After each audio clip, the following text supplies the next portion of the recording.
It's me, Charlie, from Busted. It's me, Matt, from Busted. And it's me, the other one from Busted. And we're all really excited about G.I. Joe 302.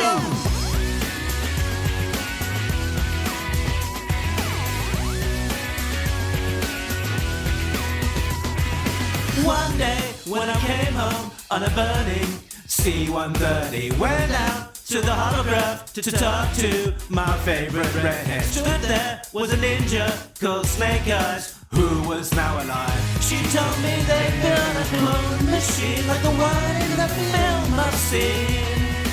Yeah. She said, I've been to Cobra Island. Not much has changed, but they've turned into zombies. And the great Cobra Emperor is pretty fucked.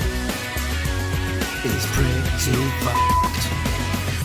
Hey, it's me, Mark, and thanks to the boys from Busted for that little introduction for today's episode. Today, we are indeed talking about G.I. Joe, A Real American Hero, issue 302, which came out on the 20th of December, 2023.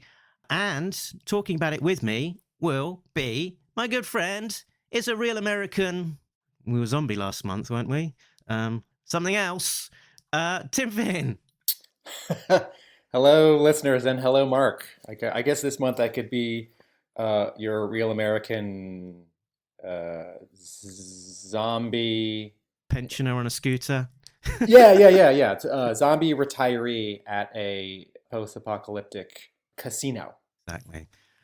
So, welcome, dear listener, to Talking Joe. If this is your first time listening, you can find out all about us over at the website, which is talkingjoe.co.uk. So, quick catch up from any other business last time. I've got a retrospective error detected from issue 301, which I noticed on rereading, Tim. Was this that Chris Mooneyham drew the inside of the cockpit controls in 301 differently than Shannon Gallant had in 300, as if Wild Bill and Duke have teleported from the inside of one C-130 to another? It wasn't that, no, but it was that rock and roll and gung ho disappeared.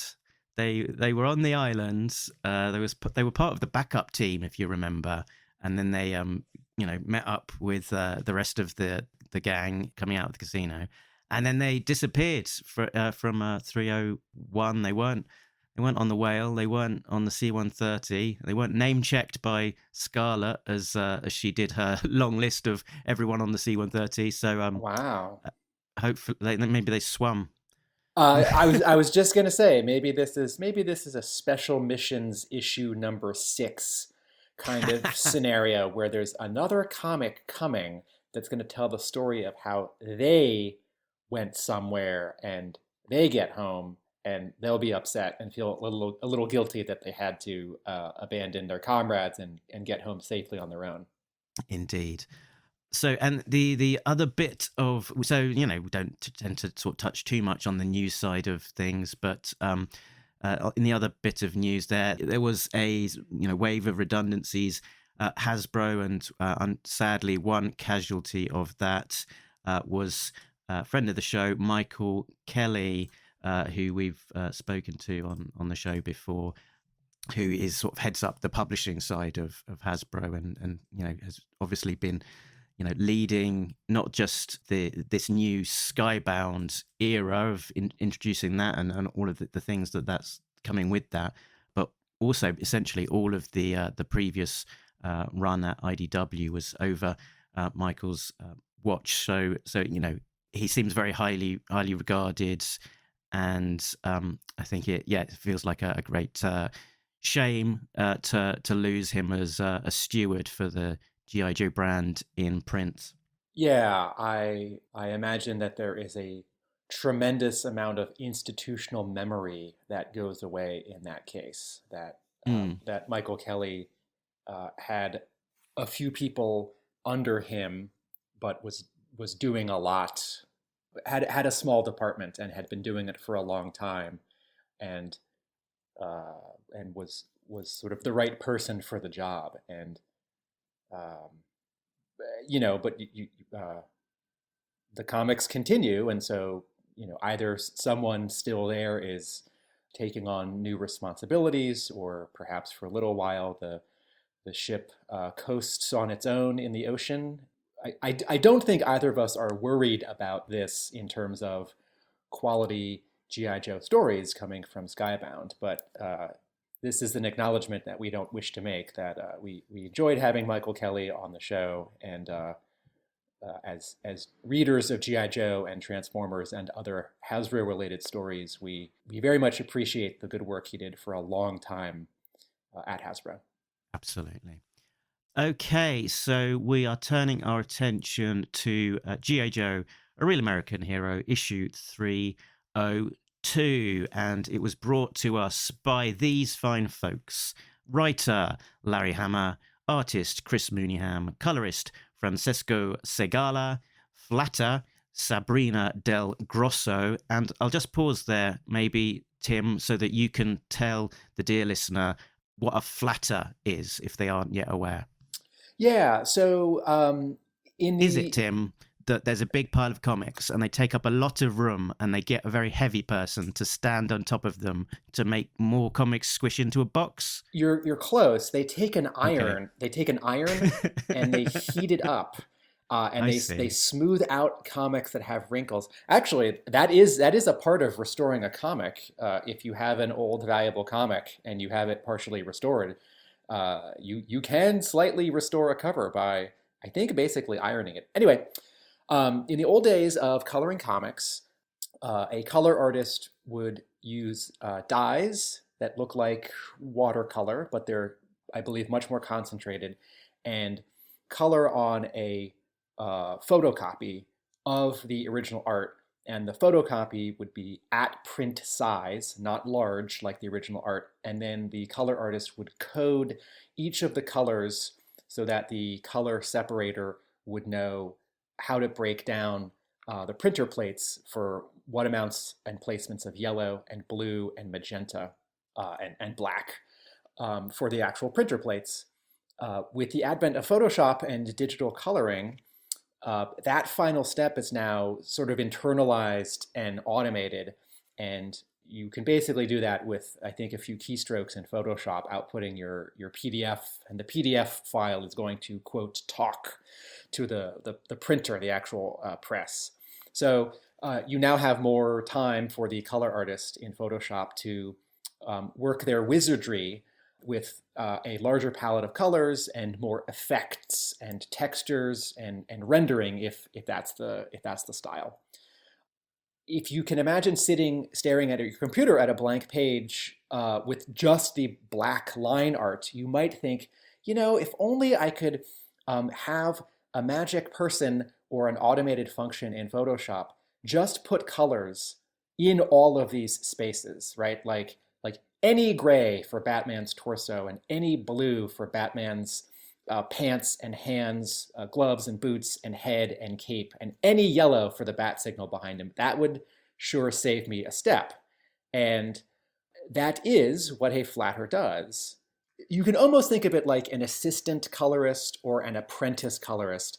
And this job has evolved in the last 10 or 15 years because there are color artists who need to save time. And if they can just start doing the sort of higher function and more creative decision-making of specifically what is happening with this color, with this light source, with this texture, without slogging through a page and clicking the fill button, the paint bucket, even if that's on a separate layer.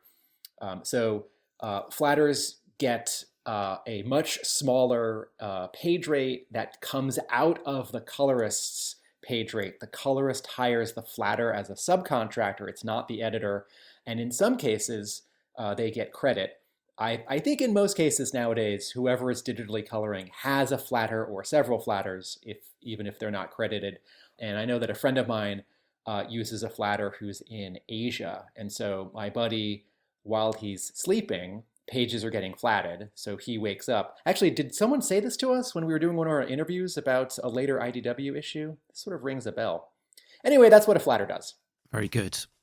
Next person on the list there, letterer Pat Brousseau, editor Alex Antoni, however that's pronounced, Alex Antone or Alex Antoni. Want to find out about publication design, Gillian Crabb, creative consultant, Diana Davis, and we being me, had a big conversation with Diana all about the road to 301, which you can have a look back at in the archive. Looking at the credits page, Tim, there was something that struck me, which is a very nice little subtle touch. And you've got a good eye for these things, so you might have noticed it yourself. But on this credits page, the colour of the lettering for the credits, like the word writer, is a green. And last issue, it was orange. And what they're very subtly doing is sort of mirroring the key colour of the subsequent page, the facing page on page 1. So in issue 1, there was an orange of the background, which was sort of mirrored in that text color, and here they're sort of using green text to kind of echo the zombie skin color and the eerie green sky over the hills of Cobra Island. Just a nice attention to detail. Yeah, it is also possible that color choice is speaking to the Virgin cover that is right next to the credits on the credits page, because the cover to 301 had such an orange-red background. The cover, not the first page, and the cover to 302, again, here seen next to the credits without the logo, which I very much appreciate, has so much green on it. But in either case, this is one of those very small, subtle things, not just that some words are one color and some words are black, but also that the color word is a different choice the next issue. That's just a small design decision, which is just one more thing that adds to one's enjoyment of this comic, where someone is making a decision. And not to give IDW a hard time, but as a comparison, there was not a similar or analogous change from issue to issue. Well, I guess the inside front cover of every IDW issue would always have one panel from the issue we were about to read above the credits as a kind of preview, and I thought that was neat. But last episode, I was talking about how much I appreciate how good Skybound books look because of their design, and this is something that comics only started, I think, doing in the 80s, like having design decisions. If you think about prestige projects like Dark Knight Returns or Ronin by Frank Miller, and you also have letterers like Ken Bruzenak working with Howard Chaykin, who were very much not just letterers but designers, becoming more important parts of the books. And you have projects like those Marvel graphic novels and those DC books I just mentioned, where like there's going to be a table of contents, there's going to be an inside front cover, or like the back cover is an opportunity not for an ad or just a barcode, but for some decision, like here's going to be a blow up of one panel in black and white, just to sort of outro you from the experience of reading this book. And whatever the decisions are, I always appreciate it when publishers have designers, credit designers, and give designers time and space to work a little magic. Speaking of more sort of design decisions, the back cover, very similar to last issue, is just sort of a star, a logo. Not that exciting. We sort of commented last time that hopefully they might mix things up a bit and make the back cover a little bit of more of an exciting piece of real estate of the issue. Agreed. Let's have a look at the covers in the gallery.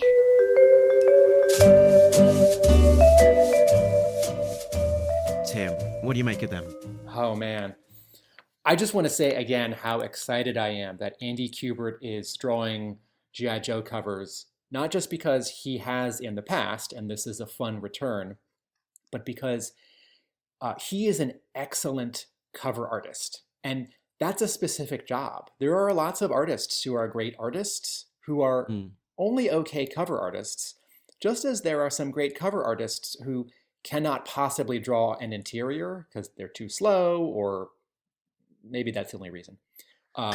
Or they don't actually have the storytelling chops. Or the economics of it. Yes, because it pays better to just do a bunch of covers. Andy Kubert.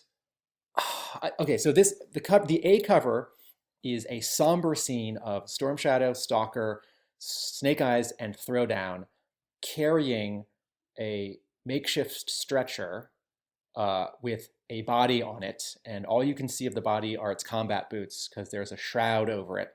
And these 4 Joes are walking out of the whale and down its front ramp. And Andy Kubert has done something totally amazing in this cover, which is make a quiet, somber scene somewhat active and dynamic because of the fierce and slightly exaggerated perspective on the guns of the whale.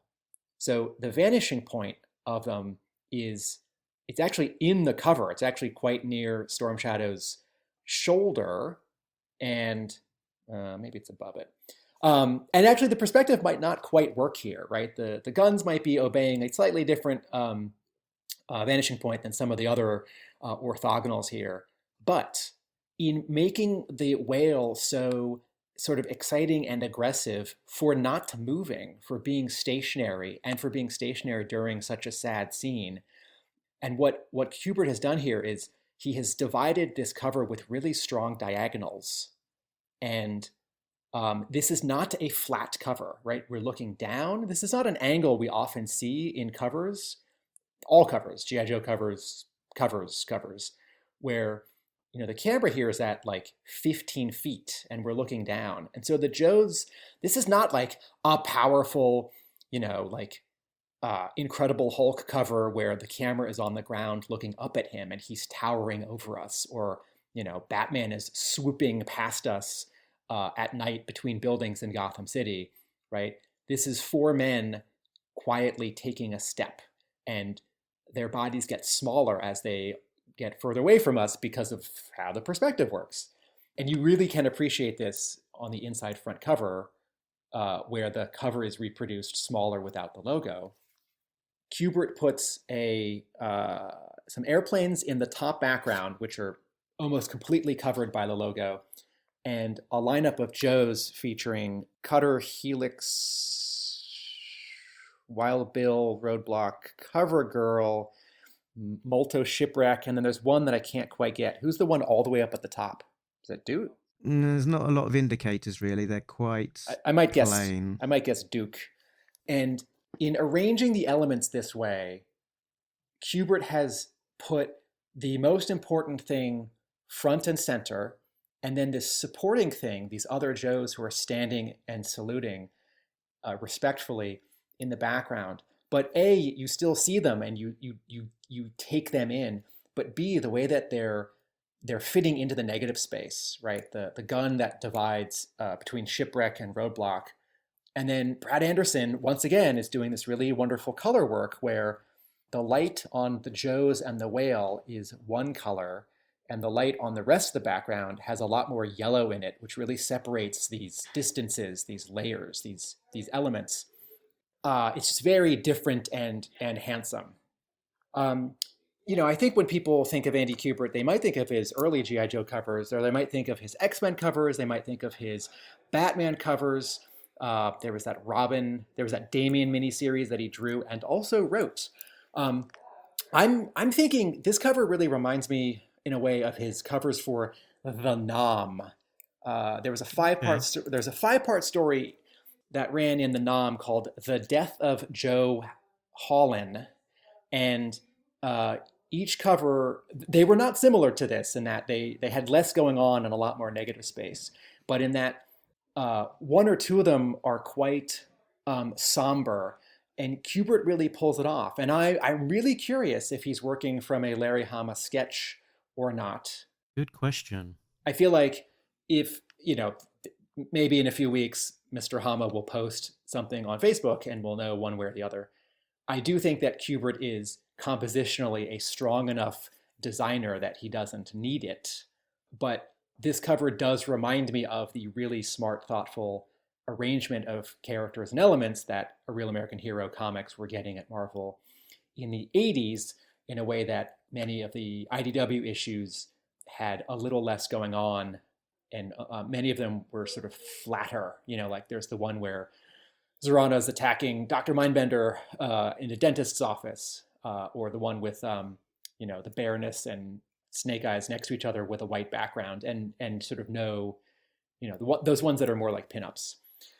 I had a sort of a thought about these A covers and how it relates to kind of this new era as well, and that was really that I think they've got a good lead time in terms of working on these. They've been able to get in a left field artist in Chris Mooneyham, and who probably takes longer to draw and will need more time, and sort of the results of that mean a piece of art that looks differently. So I think we're getting the benefits of them having that lead time and allowing their artists to work on the book for longer than we have for a while, and then that resulting in the product that we're seeing. But another sort of outcome of that, of them being further, working away further in advance. So at the moment they, maybe they're working on 306, 307, whatever. That will mean that they actually know what's going to happen in the book ahead of time, because it's been written, at least in plot stage, the initial Marvel style first pass plot, which should then mean that the editor can reach out to the cover artist and say this is what is happening in this particular plot, or maybe Hammer can do a sketch cover based on what he knows will be happening in it, so that the cover can actually tie in to the interior, and they're that much more aligned. And like from this one, we've got that great synchronicity that the cover to this very much echoes the final page of the last issue, and definitely echoes what's the themes of this story. So I think it's great that we're seeing once again on G.I. Joe the A cover reflecting what happens in the interior, and you'll be able to look at the cover and go, oh yes, that's that issue, rather than another pin-up of Baroness or whatever. Yeah. This may also be an editorial decision. There may be someone at Skybound who, looks at the covers from the last few years and says, regardless of the schedule, I want the covers to reflect more of the contents of the issue. What I really like about this cover to 302 is that it asks a question: who died? Who died? And if you're standing at a comic book store, or maybe online clicking a JPEG to order it or something, you might be more inclined to pick it up because you want to know. Yeah. And the sort of pinup style of covers that Marvel popularized in 2000 with all of its Ultimate comics, and that have become so prominent since then at all the publishers. That's fun, that's exciting, but G.I. Joe 53 with Snake Eyes, if you do something like that every other month, or every month across 5 variants, it loses, how many more Baroness just standing there looking awesome covers do we want? I know the answer for me is 0. Everyone else is, well, how about this? 1 in another year or 2. While we're talking about the previews component of seeing this image, in advance as a JPEG, or maybe seeing it in the stores, is that because we've seen this issue as part of the solicits a few months ago, it definitely did prompt that question: who is under that blanket? And the speculation of who it could have been. But the obvious answer was, given that in 300 Wade Collins had been shot and was under the weather, let's say, that he could possibly come a cropper of that wound, and the people holding this gurney are his ex long range recon patrol comrades of Stalker, Storm Shadow, Snake Eyes, and then also his son. So thematically it makes sense that if anyone is going to be under there, it would be him. But looking at the cover, I thought to myself, is that too obvious an answer? Because Larry Hama always likes to dip when you expect him to dive, or whatever the expression is. So I was almost to some degree surprised that the obvious answer was the one that we got. Yeah, I noted that Dawn is not on the cover. And even though Dawn doesn't wear boots like this, I thought maybe the corpse is representative. It's not a literal character because the covers are not literal. Covers are often exaggerations of a scene within, like, oh, they're not really in their costume in this scene as they are on the cover. Or, oh, everyone's there on the cover, but in the scene, only half of them were there. Some of them are, on the other mission. I'll say one last thing about how much I appreciate these two covers so far from Andy Kubert and or the editorial direction he's getting. They are equal parts figure and vehicle focused. And, I love G.I. Joe characters. And when we talk about story, we're talking about characters doing things and wanting things. And the vehicles are, along for the ride. But I have this rule with G.I. Joe stories that I didn't realize I had until recently when the thought consciously occurred to me, which is that some G.I. Joe vehicles have to show up pretty regularly and do something. Otherwise, it's actually not a G.I. Joe story. And, like the Mike Costa Chuckles Cobra story at IDW, I'm trying to think back, I don't think there were any vehicles in that. And when there were sort of, quote, regular Cobra characters like Crimson Guardsmen and Vipers, they were drawn a little differently because, that was sort of the real world. But it's sort of a rule like in a Transformers story, someone has to transform every 22 pages. And I've read a lot of great Transformers stories where, one or two issues goes by and I don't think anyone actually transforms. And it's sort of like, like Snake Eyes as a badass on the cover to Marvel issue 53. I think you can do that occasionally. But if you don't check in with what the sort of core concept is, you might, without people realizing it, start to alienate is too strong, but alienate some of your readers, And the Wolverine is front and center on the cover to 301. And the Whale is front and center, even more so, on the cover to 302. We've never seen the Whale like this on a cover, And looking ahead, the next two just character. And I love them all. I'm just so excited about Andy Kubert as cover artist. His work is bold. And even when he just draws someone standing there or walking there's tension, there's mood, there's danger, there's menace, there's excitement. Doesn't have to be Batman swinging or, Snake Eyes striking a cool pose with his sword and his Uzi. The next three covers are freaking awesome.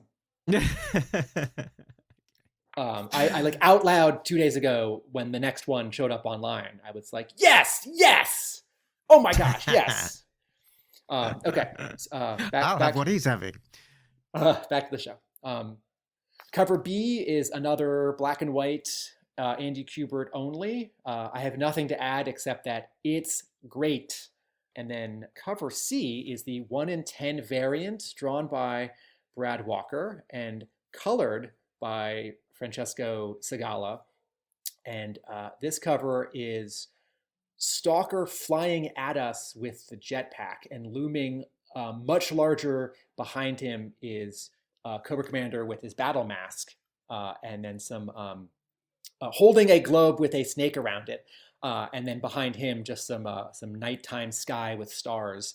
And as a response to what I just said about just a cool pinup for a cover, also sort of behind Stalker it's a little hard to tell if it's an explosion, like he's flying away from an explosion, or the thrust of the jet is so exaggerated that it fills that bottom quarter of the cover. If you are going to, I think he might be flying from an explosion. If you're going to have a cool shot of a Joe, do this. Have their pose super active and dynamic, right? And I'm sort of thinking of all 5 of Brad Walker's 1 in 10 variants for these first 5 issues. All the Joes have an accessory, a weapon. They're all doing something. Their poses are all drastically different from each other. Stalker is looking past us, slightly below us because of how his head is cocked. Cobra Commander, again, there's this M word that I think of when I think of villains in comics. Menace, right? Cobra Commander is menacing. I thought it was mwahaha. And it's not just, it's not just Stalker like standing there with the jump jetpack. It's not just Cobra Commander standing there with a globe and a snake. And this is not like a sideways swipe at the covers to issue number 1 of Cobra Commander, which have a lot of sort of just Cobra Commander standing there. And then not only are the figures really active, and Brad Walker has this. I don't think I've liked his work as much as this, and I have liked his work for a while on Green Lantern and stuff, but I haven't really followed him because he's mostly a DC guy, and I'm not much of a DC guy these days. But he manages to mix both sort of spotted blacks, some inking of shadows to really accentuate the light sources on these characters, like all these explosions around them. And then also he's doing some noodling. He's doing some little fine line hatching and detailing. And so his covers are both bold in sort of a Dave Johnson way, but also sort of, quote, hot and modern in a, Jim Lee way. And then Segala's colors are just so handsome, and Segala on this 302 cover helps to separate Stalker from Cobra Commander, because Stalker has a lot of yellow on him because of the flame and explosions, and Cobra Commander is all in cool blues and greens. And so there is a strong separation of warm and cool on this cover. And thank you, designers at Skybound. Cobra Commander does sit in front of the G.I. Joe logo type. It's not like the blue stripe and the RO of Hero are in front of his helmet, which has happened occasionally with parts of Joe characters on G.I. Joe covers these last 15 years. Here's a fun fact. You're looking at this, you'd think that the sky behind might be like a photo of the sky that's been sort of superimposed or something. But actually, all of those little stars are in the original inks. It's a black background with white flecks. So I imagine that maybe Brad Walker has taped off the cover and laid down loads of black ink and then just flicked white out or something with a toothbrush or some such to create all of those dots. Yes. In doing that, he's being a little bit more of an artist's artist. It's okay to let the colorist do that extra work, but it's really cool if it's there on the original art, and you have to be a little more technically confident to pull that off. Very, very powerful cover.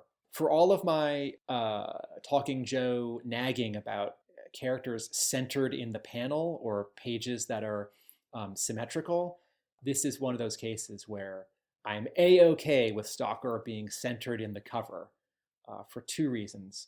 The offset of Cobra Commander, his head on the right, his hand and the globe and the snake on the left, so strongly divides this cover into thirds.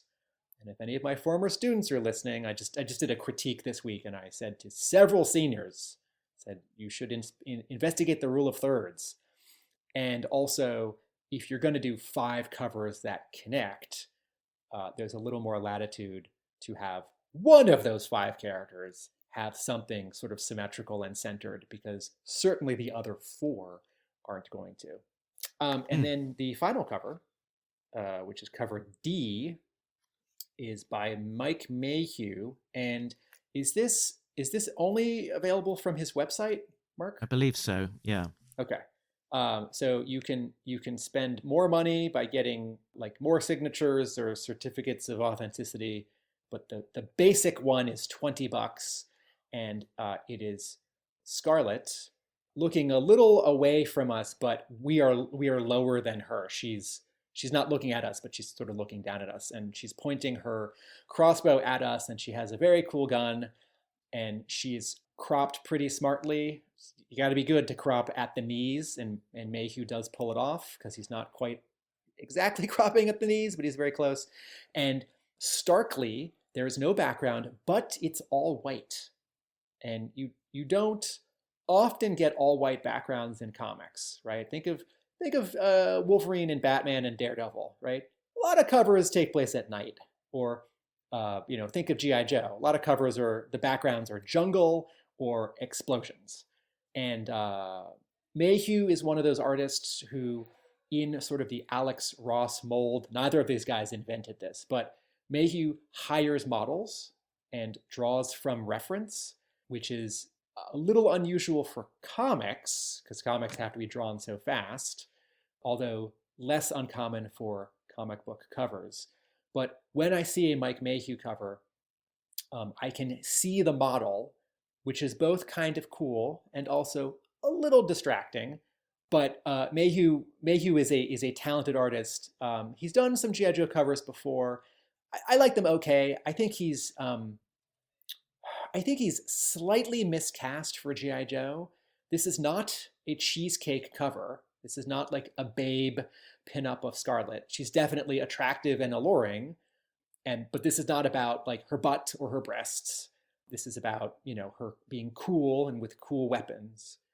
But Mayhew's art is pretty, and he did a New Avengers annual like 10 years ago during Dark Reign that I think focused on, I forget, like Hawkeye and one of the Dark Avengers.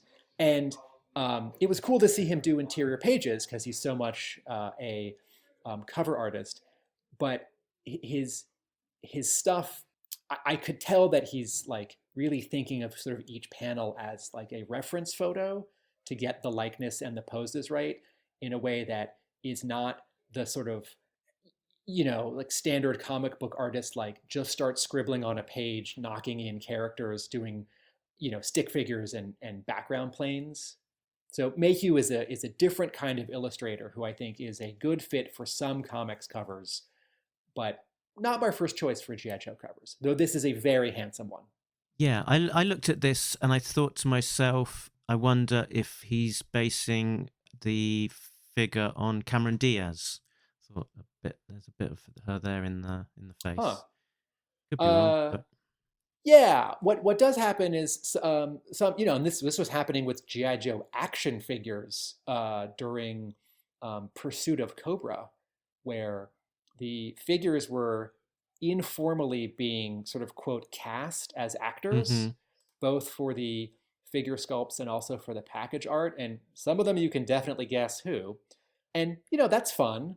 So it's very possible for an artist to hire a model, draw from it, or take a photo and draw from it, and then draw the face, and then also look at photos of someone else and start to incorporate those features.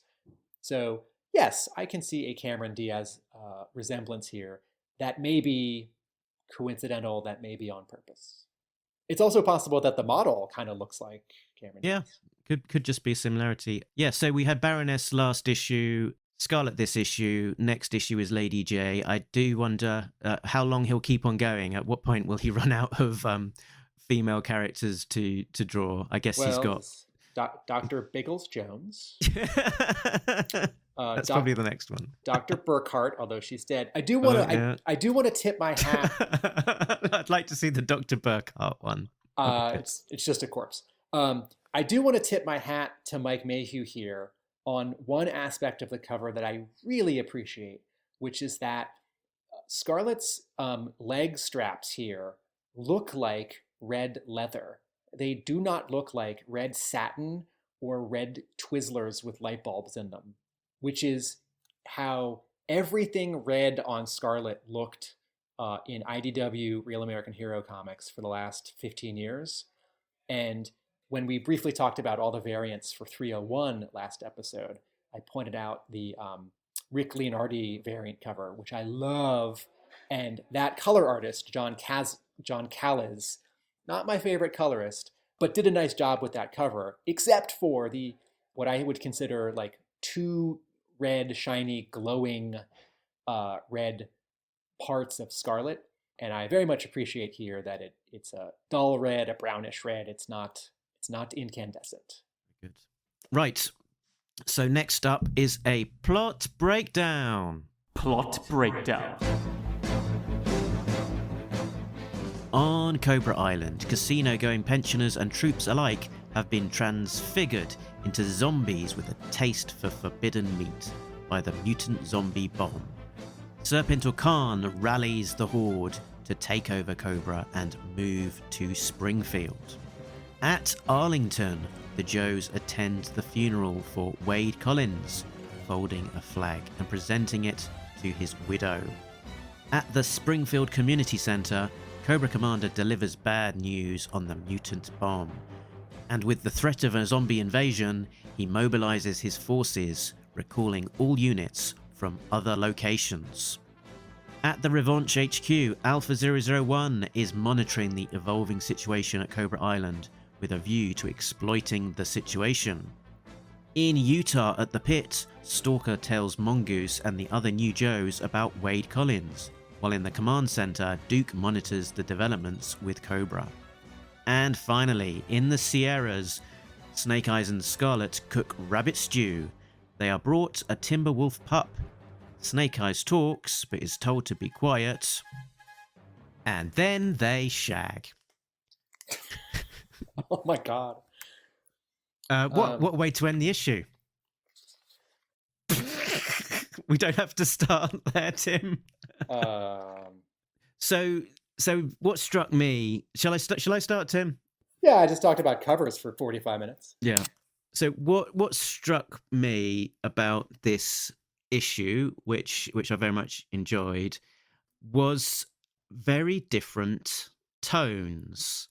You've got kind of the zombie horror comedy aspect of that Cobra Island, and then you sort of have that very contrasting somber funeral scene, and that's, if you're thinking about sort of like, scenes with heft and gravitas and feeling in terms of G.I. Joe, I think that's about as heavy as we've ever had. So a real punch there, but it's sort of contrasting with the much less grounded out there zombie horror on Cobra Island. And we again do have a mix of a few different plots here, just sort of within the page count. We've got the funeral, we've got Serpenter on Cobra Island, we're back at Springfield with Cobra Commander, we're back at the pit where they're talking about who Wade Collins is and explaining this to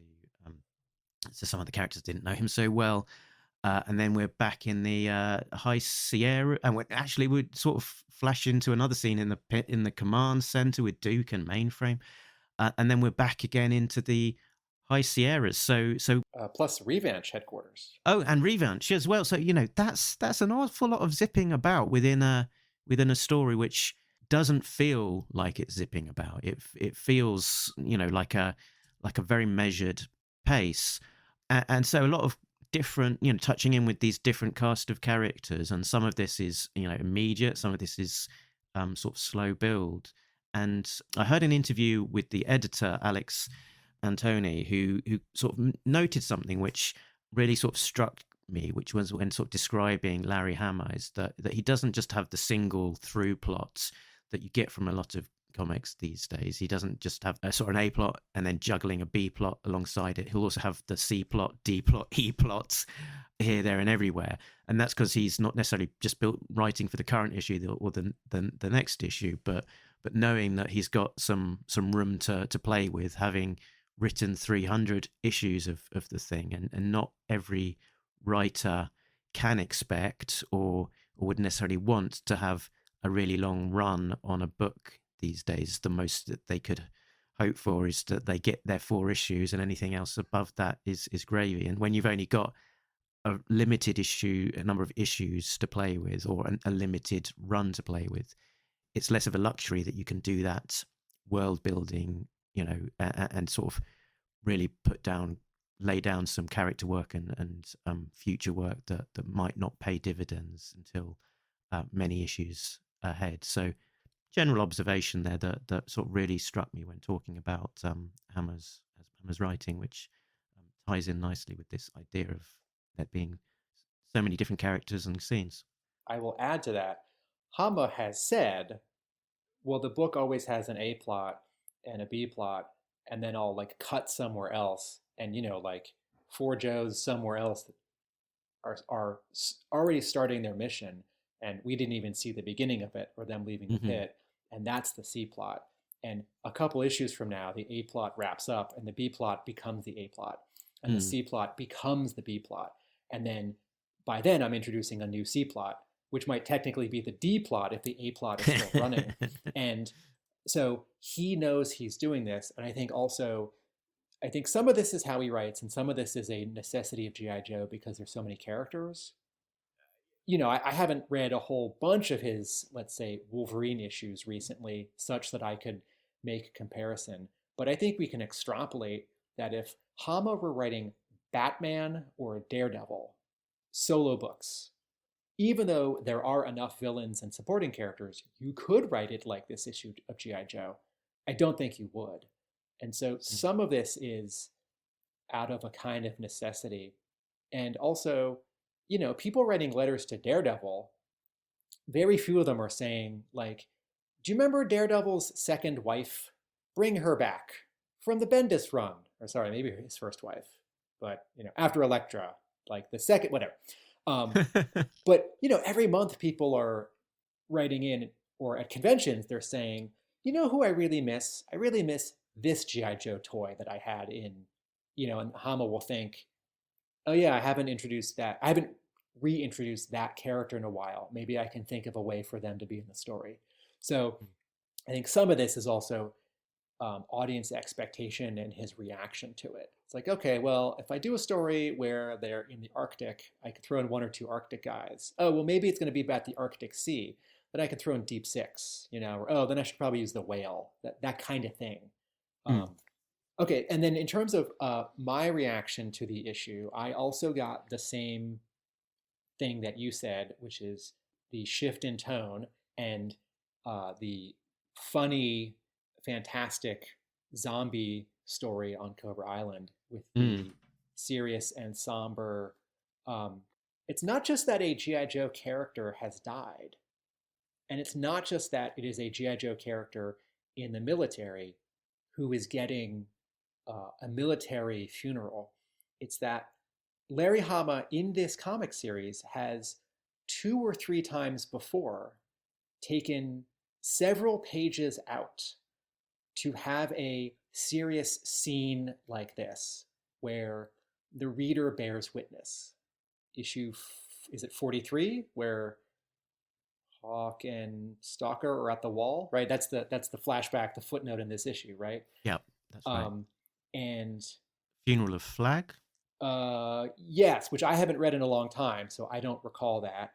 That includes the introduction of yes, of Duke and Roadblock as they shoot down a rattler. Right, which is totally badass. I say that because a friend of mine owns that page. Oh right, yeah. Roadblock's first appearance. But also, is it chapter 3 of The Death of Snake Eyes, which is the it's a wordless issue, right? And it's an entire issue of just the Joes saying goodbye to Snake Eyes. And then is it 263? Is that the Memorial Day issue? Some gave all, I think. Yes, the cover is all the deceased Joes running at us, and like each 3 pages, Hama is checking in with various characters who've passed away. And then, fourthly, Hama is a vet, and Hama was in Vietnam. And even though these G.I. Joe characters, in terms of the timeline, they weren't really in Vietnam anymore, but in terms of the story, they were in Vietnam. But, a vet who is writing a story about active duty soldiers who are burying one of their own with such specific imagery as, the Vietnam Memorial, the wall, once again, there is no comic book like G.I. Joe. That it's long running, that it's got this writer associated with it, that it's based on a toy, that it's vehicle based, that it's had 3 publishers. And I know some other comics have had 3 publishers, but this combination of elements, and that Hama writes it the way that he does, like reading those scenes, reading the somber scenes in this issue and thinking of the cover, even with all the fantastic stuff in this comic where a character like Serpentor, like Dr. Mindbender, like Snake Eyes, have come back from the dead, there's still this grounding, and there's still this, I don't know if lesson is the right word, but reminder, that this is fun and these are just stories, but these aren't just stories, and this is serious. I feel like that is what the story, that's what the writer is saying to us. Yeah, it's, I mean, worth noting that this sequence of the, let's call it funeral, is 5 pages, of which 4 are silence. Yeah. So, letting you fill in the blanks yourselves to some degree, and not dumbing it down. And one of my thoughts looking at these pages was that I'm sure there was an enormous and disproportionate amount of time into researching this and making sure that the protocols, the uniforms, the uniform for each character were all appropriate, and sort of to be as sort of honor and respect as much as possible the real life military from who would have experienced things such as this. Yeah, page 7 in particular, where the Joes are folding the flag. I thought, I have read Larry Hama plots before, not just G.I. Joe. And pages 5 and 6 and 7 at Arlington, I thought, oh, Hama, I can sort of see the photos for reference that Hama is sending to Muniam with the plot. Like if it's a particular gun, if it's a particular sword move, we know from interviewing lots of artists on this book that he's sending a photo. If it's a particular vehicle, we might assume that that's an image that comes from Diana Davis. But, this scene, certainly, Hama is going to insist that Mooneyham gets it right. And I think everyone involved knows that they have to get it right. Mm. And then again, in terms of, this page 7 where they're folding the flag, I haven't read a lot of Sergeant Rock stories or any DC war comic, The Losers, Haunted Tank. Marvel hasn't published many war comics in the last 20 or 30 years. They've been mostly like Nick Fury or Punisher comics, sort of disguised. And I don't say that cynically. They've been great. There was that War is Hell miniseries by Garth Ennis and Howard Chaykin. But this page 7, like what comic of the last 20 years is going to A, have this scene, or B, have this scene be an entire page? And of course that speaks to Hama, but also I think it speaks to the readership of G.I. Joe, that we sort of expect it or appreciate it.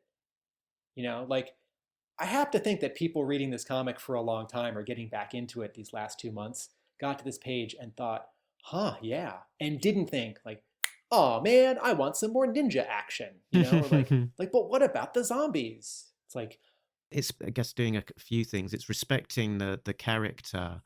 It's respecting more generally sort of the military and those who serve and sacrifice, but also respecting the readers as well, because this is a character who's just died and who's been with us as readers potentially for 38 years or so.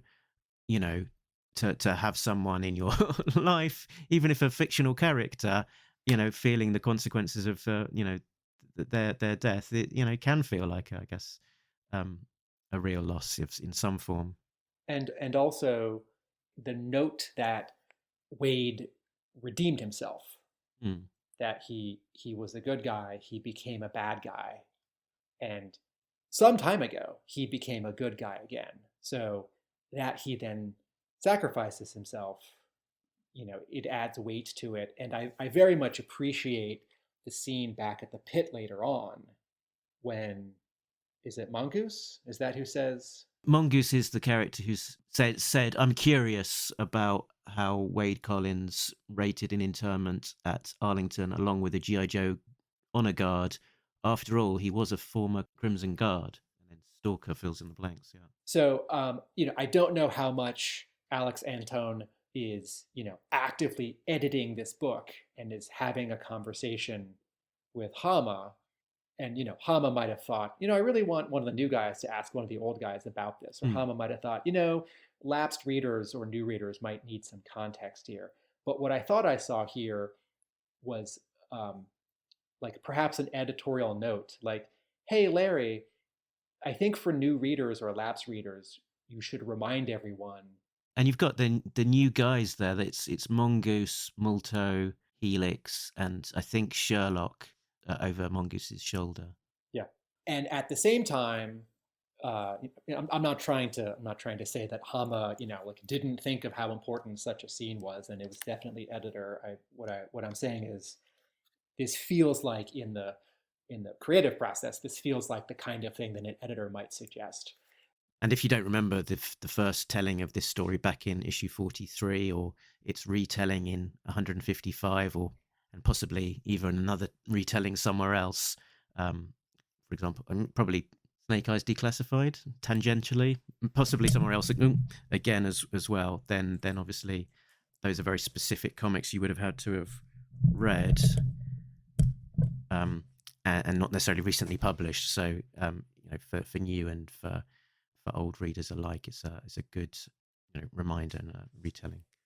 The second page of this scene, where Stalker explains to the new guys, struck me as, even though it's a couple flashbacks, and even though you come out of this Stalker telling them with another big panel of them sort of being sad, to be able to have a page where half of it or a third of it is the LERP group humping the boonies, right? Like actually on patrol in Vietnam, is a way, even though that's not an action scene, it's several people walking in the jungle on patrol, but it counterbalances the previous pages of a funeral, because it's again not an action scene, but sort of potentially action. It's active, right? It's not people standing around in the rain.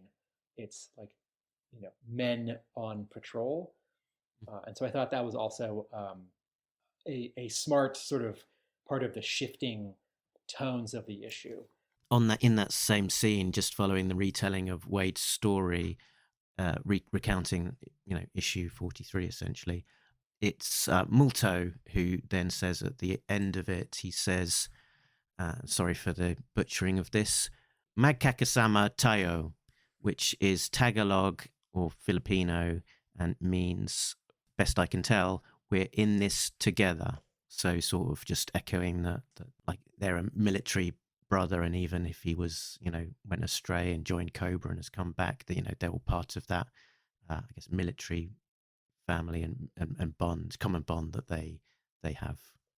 While we're focusing on the funeral scene, I'll point out that the page that takes us out of it, which is 5 horizontal panels, where the camera starts up in the air looking down at the mall, and then zooms down in slightly up below ground level at the wall itself, and then over to the statue. I've been there, and it's really moving. I don't have any family that died in Vietnam. I have a friend of my dad's served in Vietnam and then became a lawyer. But I went there 15 years ago, and it's really moving. It's just really moving.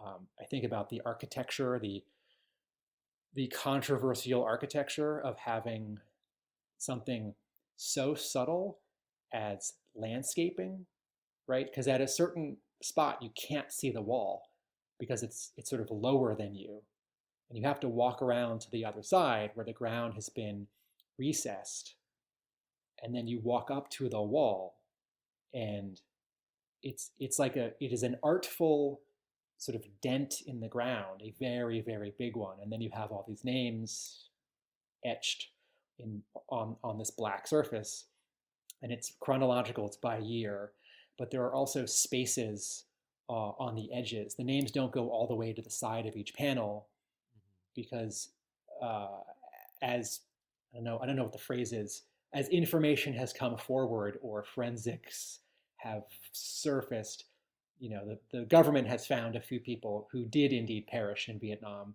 and so names can be added without like having to do it at the end, And I think what my dad told me when we were there is that after the wall itself was built, there was still this urge, this push to have something more traditional as a memorial.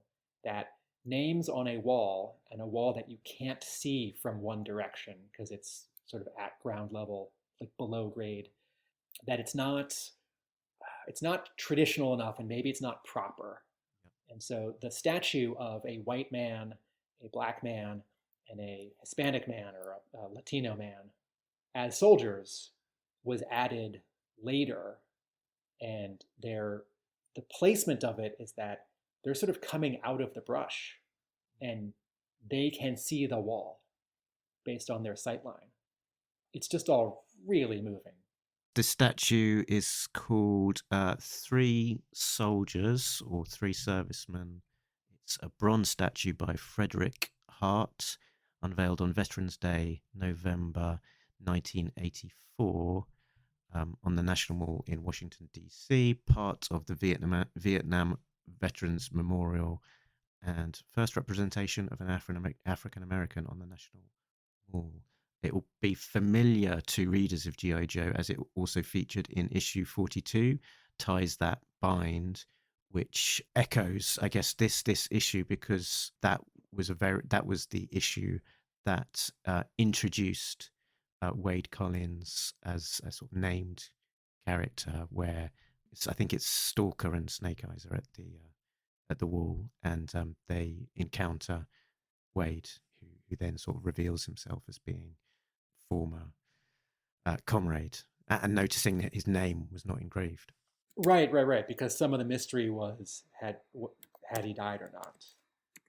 Absolutely, yeah. And then nearby there is another piece of statuary of figurative art, and that's the Vietnam Women's Memorial, which commemorates the hundreds of thousands of women who served in Vietnam, many of whom were nurses. And that is not depicted in this scene in issue 302, and that's okay. That's sort of to the side of the story. But in terms of like how powerful and moving a memorial can be, how architecture and art can be healing. Like growing up in the 80s, there were movies and TV shows like China Beach and Tour of Duty and Miss Saigon and G.I. Joe and the Nam, and like this war is less prominent in popular storytelling, and so to have G.I. Joe still anchored to it is particular. Okay, so thoughts about the rest of the issue. I want to again tip my hat to color artist Francesco Segala for nothing new to add here from the previous episode, but really nice coloring, a lot of flat colors or flat colors with very subtle texture, but not so much rendering where things are shiny, like they're made out of satin or chrome, and a very, very deft change in color palette from scene to scene. So once again, Serpentor, that's in yellows and greens, right? But then it cuts down to the sort of zombie hordes in front of him, and that's all in reds and oranges. But then when it cuts to Arlington, that opening scene is green and purple, right? The green makes sense because there's all this grass. I did have a little sort of moment of confusion when on page 6 we see the Joes starting to fold the flag, and I thought, wait, they're all in blue, isn't that the Navy? Whenever we've seen the Joes in their dress uniforms, they've been in green. And I remembered, and I don't know if did this come up in a previous Talking Joe episode, or did this come out in my non-Talking Joe life? Somewhere in the last couple of years. I think we've talked about it. I think we were talking to Diana about it, possibly. Okay. So, but nowadays, Army dress uniforms are blue, which is, I think, a return to how it was in like World War II, and it was green for several decades, but it's blue now. But that scene. Oh, one last comment about the funeral. The last time that G.I. Joe, not the comic book, but the brand, had a funeral in the rain. What was it, Mark? Is this a movie thing? Yes. Okay. I don't know. Tell me, Tim. In G.I. Joe: The Rise of Cobra, when Channing Tatum drives his motorcycle up to that funeral, and I can't even remember who it is because I have problems with that movie.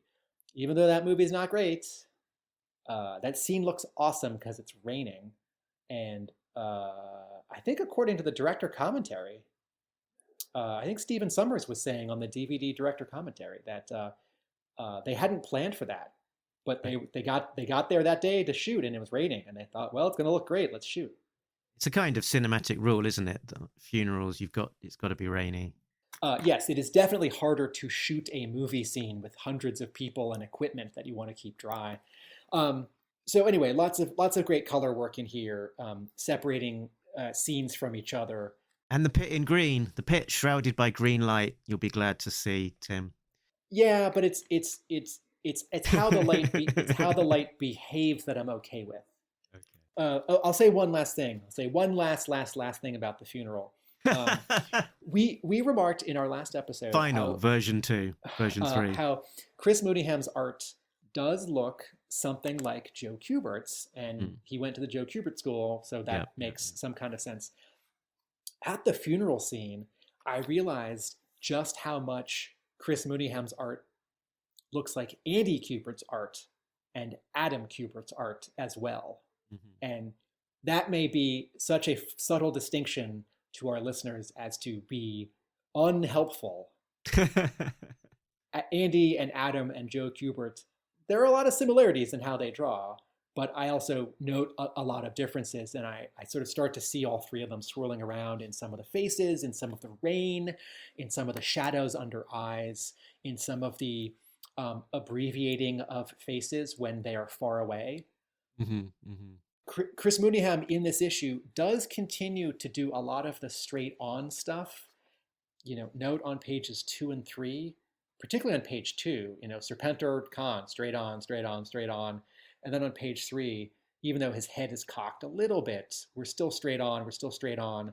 And then you turn the page, and it's such a relief that Mooneyham finally pulls the camera back. This is page 4, to show Serpentor Khan walking down the stairs toward the crowd of zombies. And most of that page tries to keep doing that kind of thing. And I'll just repeat what I said in our last episode. I think Chris Mooneyham is the right artist, is a right artist for this series, but his storytelling, his pulling the camera back, showing figure in ground, and tipping the camera at angles to show more 2-point and 3-point perspective is less developed. And he does seem really interested in doing a lot of straight on stuff. And, at the funeral, when we see Throwdown sitting with his sunglasses on, and that's his sister, right? Had we sort of wondered if perhaps Wade Collins' daughter had slightly been forgotten? Did that come up on Facebook, Mark? So Wade Collins had sort of adopted Sean and I think it's Heather, the sister, and I don't know if the wife, the mother, Mrs. Collins, has ever been named, or if she has, can't remember it. But in that Snake Eyes story drawn by Mark Bright, on when he was brainwashed and went over to Barovia on this mission and was almost shot by Major Blood, and then he came back. He rescued this girl and he brought her back and brought her to Wade Collins, who said that she could stay with them and join their family. It's that daughter that has not been seen since, and Larry Hama in one of the letter pages said that Sean doesn't have a sister, I think. Okay, right, okay.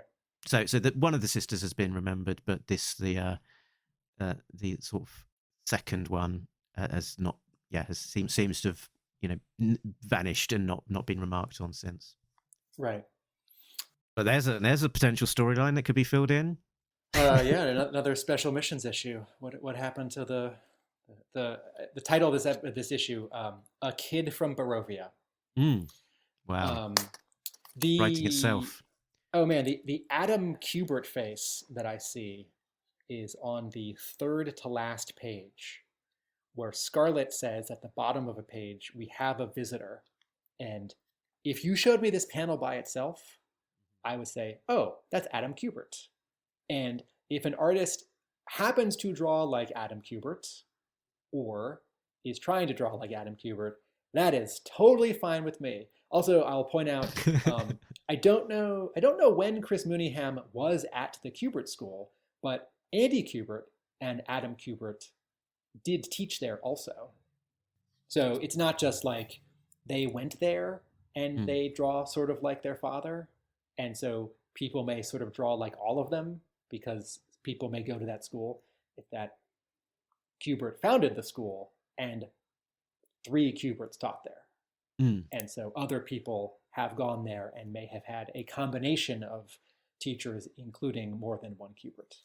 Yes. Okay. Do you want to point out the fun thing about page 1 that Okay. that I so brilliantly thought of immediately when I saw page 1, and I couldn't wait to reveal here to show how smart I am, and then you messaged me that you had also figured it out, and then I cynically thought, okay, Mark must have read that on the internet. Mark couldn't have known that on his own. So I saw on Instagram the colorist Francesco Segala he said my comments have arrived, and he laid out the front covers of the picture, but also lifted up the flap to show the first page of this issue. And in the previews that had been shared online, they shared the preview of the funeral scene. So I'd imagine that would be how the book begun, but it went into this scene there. And just seeing in probably 1 centimeter of size, this picture on my phone on Instagram of this page occupying a tiny bit of the overall picture posted, because it was focusing on the covers of the comps. I could see this. This is page 1 you're talking about. Yes. So I saw this image of page 1 and I thought, that person that's been transmigrified by the mutant zombie virus looks an awful lot like a particular image of the mutant leader from Dark Knight Returns, as drawn by Frank Miller and inked most likely by Klaus Janson. And so that's one of my I Spies, that the mutant zombie guy holding aloft the Cobra helmet is an homage to the iconic image of the mutant leader from Dark Knight Returns. Yes, one of my favorite. Very good. Good catch, good eyes. That was also an I Spy, although I was going to blurt it out much sooner into the episode in case it was your I Spy, because I wanted to get the credit for it. We will note for listeners that let's just note here for the record how clever Tim is. Okay, we'll move on. We'll note for listeners that this figure is a little bigger and more mutated, and the pose is not the exact same, but this is definitely an homage. This is not a coincidence. Also, dear listeners, if you caught this, this character has shown up. I haven't seen the animated Dark Knight Returns 2-parter that like Warner Animation did, like the directed DVD movies, but Dark Knight, that scene was turned into part of an episode of Batman the Animated Series. Right. Yeah. So if you haven't read Dark Knight Returns or haven't read it recently, if this image is in your head somehow, it may be from your TV. And he's got like a bandolier of severed ears around his person, which is somewhat grisly. And when I was speaking to Diana, Diana Davis, she was saying that she felt like they were able to kind of push the boundaries on what was kind of allowable in the book versus what was happening at IDW, and it felt more adult, a little bit more gory, a little bit more sort of pushing the boundaries of maybe what you could get away with in a G.I. Joe book. And this was one panel that made me think of that, of like, yeah, just having this massive necklace thing of severed ears is one of those things. But then it was page 3. You've got Serpentor shooting one of these zombies in the head, and his head sort of just bursting into a cloud of red mist of brains and blood, and then it twitching and splitching, and then before the zombies descend on it to rip it apart with a growl and a chomp and a snap, crackle, and pop. I spy snap, crackle, and pop. As sound effects. I've been thinking about this notion of, can this book be more sort of bloody at Image and Skybound than it was at IDW? And Diana has a front row seat. I wonder if in this case the standard changes, because that's not a regular person, that's a zombie. And in the same way that in Transformers comics and movies, you can impale them and tear their arms off and they can scream in agony, Michael Bay. And well, that's just PG-13 because they're just robots and it's just oil. But you cannot do that in, a G.I. Joe comic or like an X-Men cartoon. Also, in terms of the changing standard, I'm reminded that, Real American Hero is rated T for teen. And in some of the discussion from Skybound before this book launched, there was a little sort of talk of, what are the new G.I. Joe and Transformers books? Who are they for? Like, teen, T for teen. And I'm reminded that there was a span of issues at IDW, and I don't remember exactly when it was, if it was like 170 to 200 or 190 to 220, but somewhere in there, in very small print, on the back cover, over the barcode. Do you remember this? This is the Larry Hama Real American Hero. Okay. Did it say suggested for mature readers or like for older readers? It rings a bell. I wouldn't be able to say specifically when that happened and when it stopped, but I remember being really bummed by that because I don't think it was reflected by the contents. Like that suddenly there was this label. It's not as if those issues were harsher. And B, I know everything's changed, and this comic is not aimed at 8-year-olds who are watching Transformers episodes and seeing advertisements on TV for these issues. This is not 1985. But, this brand is still about, selling toys from a toy company, even if the toys are mostly selling to adult collectors. But I sort of bristle at this notion that, Batman and Ninja Turtles and G.I. Joe and Transformers should or have to age up with their audience. Like, well, I'm in my 30s and 40s now, and it should be grimmer because I'm older and I can handle it, or we can handle it now.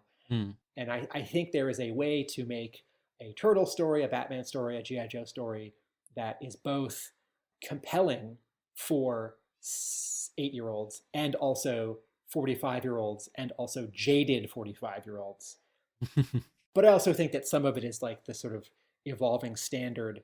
20 years ago, there was no Walking Dead, and the zombie genre was much less prominent. And everyone knows about killing zombies nowadays, even if they've never read or watched The Walking Dead. I'm not talking about Hama doing any kind of homage to Kirkman. I just mean as a pop culture phenomenon, the way that Batman and Turtles are. And Walking Dead is just a violent story. Like zombie stories are just violent stories.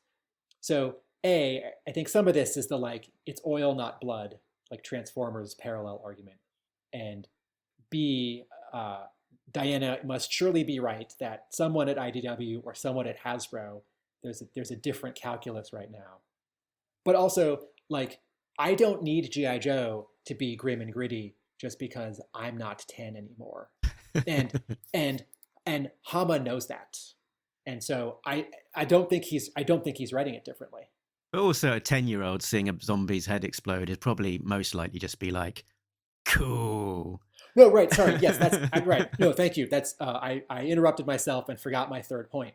Also, in the last 3 years, all the 10-year-olds have lived through a global pandemic, a massive national and global trauma. And so I feel like Halloween last year and 2 years ago, It's like 10-year-olds, more 10-year-olds wanted to see R-rated movies, or like more 10-year-olds got to go to haunted houses. And back in, 2017, grown-ups might have said no. It's like I think about this when I give gifts to my niece and nephew. I think, okay, well, second grade and sixth grade, is this book too spicy, or is it too heavy, or is it too advanced? And part of it, I'll think, well, they did just live through the pandemic. Yes, I was surprised when Serpentor Khan blew up someone's head with a pistol, but it's a good point as well that could part of this zombies be that there's something that they can kill which isn't your regular flesh and blood. So in the way that we've had a lot of bats and revanche cyborgs and revanche bats, etc., that it gives something that where we can see casualties without it being a real person, that if it is a zombie being offed, that maybe that's a little bit more palatable. Okay, so of this scene and Chris Mooneyham's storytelling and also Hama's scripting, I felt like I'm missing a half page between last issue and this issue, or maybe a full page of Hama writing a little more about actually what is happening on Cobra Island. And I think A, he's going to get there, and B, with the scene with Cobra Commander talking to the citizens of Springfield, I think I have a little bit of a substitute. But I feel like because Chris Mooneyham is not focusing on what the actual zombies are doing in his visual storytelling, and because Hama has this sort of abbreviated, sort of one note, like they're eating stuff, and G.I. Joe is not a zombie comic, so I don't think I need lots of scenes of zombies eating whatever. Each other. Right. Do you feel like that like, it's like, okay, I was clear back in the 290s that there were a lot of vacationers and retirees gambling in a casino. And now I feel like I've sort of lost the thread of like, okay, casino, island, people, like, I don't know if I'm being clear. Like, okay, the bomb, I don't know if it was an incendiary explosion such that the like hotel was wrecked, or if it was a biological explosion, like a gas. But Mooneyham is drawing a lot of wreckage here. And that may be because people are fighting each other. But I feel like I need a half a page of scene of like one zombie person and another zombie person sort of acknowledging the change. And I know there's been a little bit of dialogue, like I all of a sudden have this urge for flesh, but I feel like something is missing in context. Does this make sense? A little bit. I mean, it's they've sort of fast forwarded a little bit to this sort of zombie rampage going on, as if it has been established and been going on for a little while. And we didn't necessarily have the setup to really kind of explain what the bomb was going to do, but we can kind of figure it out. And it seemed clear to me that that they've been turned into these sort of like mutated zombie type characters who look a bit freaky in different ways, but they retain most of their initial personalities, but with a strong craving for eating flesh. And it talks about the fact that they're stuck on an island. There's no other source of human protein here other than themselves, so Serpentor's grand plan is to get off the island and find other sources. But so yeah, you had an island full of, which was basically holidaying pensioners in the casino, and cobras. We've had the bomb go off. They've both been turned into zombies. So we've got an island now full of zombified cobras and zombified casino goers. Okay, I think what I want is like 3 panels where a retiree and another retiree are doing a little bit of dialogue about how like they used to be married, but now they just want flesh. Or there's like there's like an alley viper who's like attacking another viper, and like the viper, the regular viper, was further away from the bomb and is less mutated and is saying something like, "No, no, no, we're on the same side," or like, "No, no, no, like the Cobra zombies have to stick together. Let's go after the old people."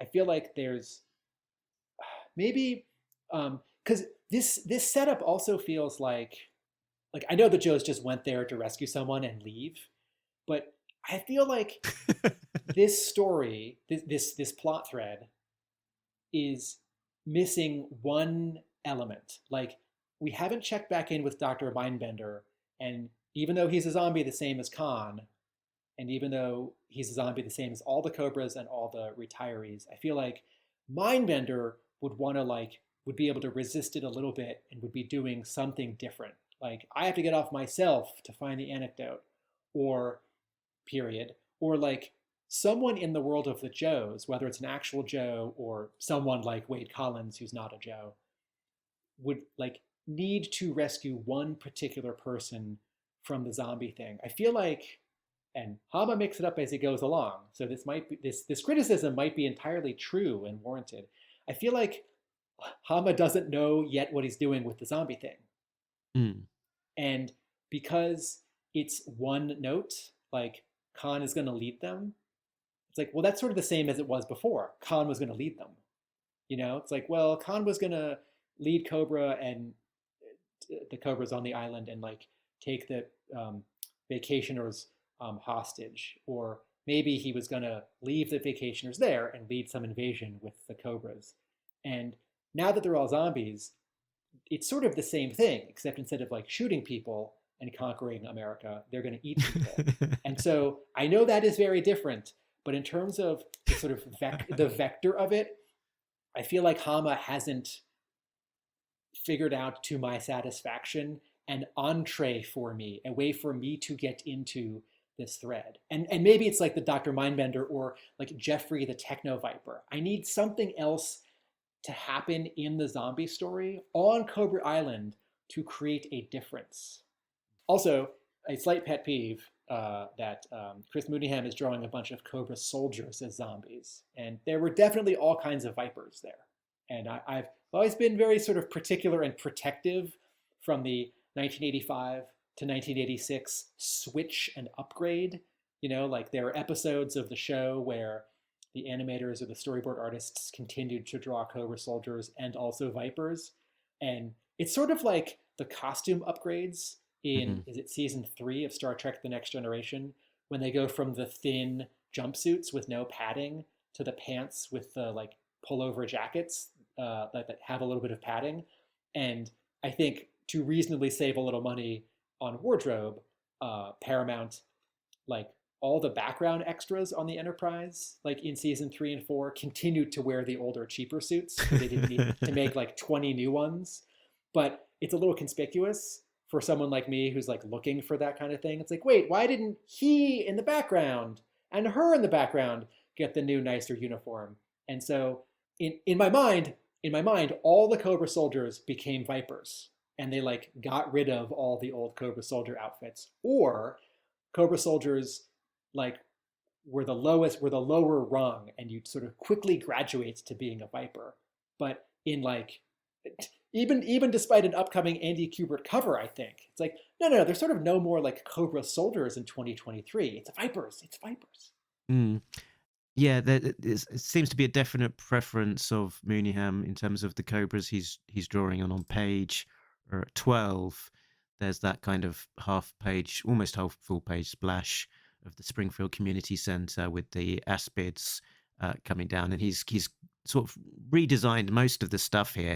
The aspid has a bit of a redesign to it. It kind of looks like it's almost got kind of an open mouth to it with a gun turret sort of inside its mouth, and he sort of and the ferret on the bottom. Ferret's got a little bit of a design tweak to it, and then he's got he's drawing these Cobra troopers, Cobra infantry, in that close to sort of classic design, but with a sort of like more angular tweak. So he's got like kind of this flare to the sci-fi flare to the shoulders, very angular helmet. It's got a Cobra logo on its forehead, and the detailing on the like web gear stuff is coloured in red, which could have been a colorist choice, but so he's sort of redesigning a little bit as he goes along. I guess a benefit of having Cobra Troopers in Zombified is that you get to see a bit more of their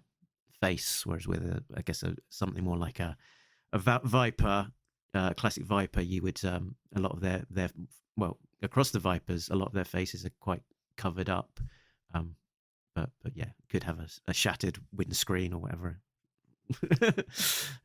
Yes, and there faceplate. is historical precedent back to the early 1990s. The Toxo Zombie is a Toxo Viper 2 with a somewhat smashed faceplate, so you can see its eye as it comes to get to you. Yes, and I don't want to pin this all on Mooneyham. This might be Hama's script calling for Cobra soldiers, not Vipers. This might be Hama's script being a little vague, referring to like various Cobra soldiers. And Mooneyham thinks, I will draw the 1982 Cobra soldier. Notably, Mooneyham is drawing this sort of more angular helmet on Cobra Commander. And what do you think of that? That is okay. What struck me was that we're seeing a sort of a move back to a more classic looking Cobra Commander. I think the SL Gallant Cobra Gallant Cobra Commander was generally sporting sort of more intricately designed costume Cobra Commander headgear, whereas this very much is sort of linking back to the V1 with the chrome dome look to him, but also with that animated white kind of stripe down the center of his helmet, which has typically been a Sunbow cartoon look to Cobra Commander rather than the toy or comic. So it's interesting that we're seeing that, but the cloak I think has become an iconic part of his look as well. So it's very much sort of crying Cobra Commander, and I guess angular, sort of maybe it's a metaphor for a more sort of spiky and dangerous Cobra Commander as well. Don't get too close to him. As we got to this Springfield scene, I thought, well, okay, when Serpentor Khan shoots the zombie, I thought, oh, Mark and I are going to have something to talk about, because when Cobra Commander puts two guys in the trunk of a car and shoots that, Mark and I really take notice, because Cobra Commander is sometimes not serious and not deadly. And then 30 issues go by and Hama has him do something really cruel, like not care his son is dead, like, oh my gosh, or like kill two, I forget who they were, guys in the back of a car. And so when a Cobra leader shoots someone in the face, even if it's a zombie, I thought Mark and I are going to talk about this. And then Cobra Commander is giving this really proactive speech, and he refers to getting away from Cobra Island and like can twist that. And I like that he's back in Springfield. They didn't waste any time of getting him back to Springfield either, because the last we saw him he was on the whale skidoo thing, whatever you call it, but let's not waste the time. Let's get to where he wants to be. Well, two things. One, as you've noted, some time has passed. It's been a couple days or weeks on the island, like more eating, more destruction of the hotel, and like we jump ahead to the funeral. Like they just got back to the base and they unloaded Wade Collins' corpse, and now we're ahead 3 days or 2 weeks. So that's okay. But also, we don't know where Springfield is. So where was Cobra Commander? He was going from the Gulf of Mexico back to, I don't know, Louisiana or Florida, right? So I've always figured that Springfield is kind of in the middle, but I don't know, maybe it's in South Carolina. Maybe he didn't have far to go. But there are two aspects of this Springfield speech that I really appreciate. One is that we're checking back in with Springfield as a sort of realistic in the G.I. Joe world entity, this Cobra town. the people have bought in. And I feel like a couple times when we've checked back in with Springfield, this has either been skipped or minimized, that the people who live in Springfield, like Millville in issue 99 and 100, Millville was brainwashing.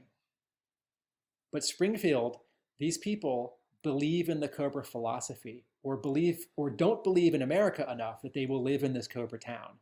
And that is scary. That's really entertaining because Hama can do something with that. And he can make a comment about, disaffected America.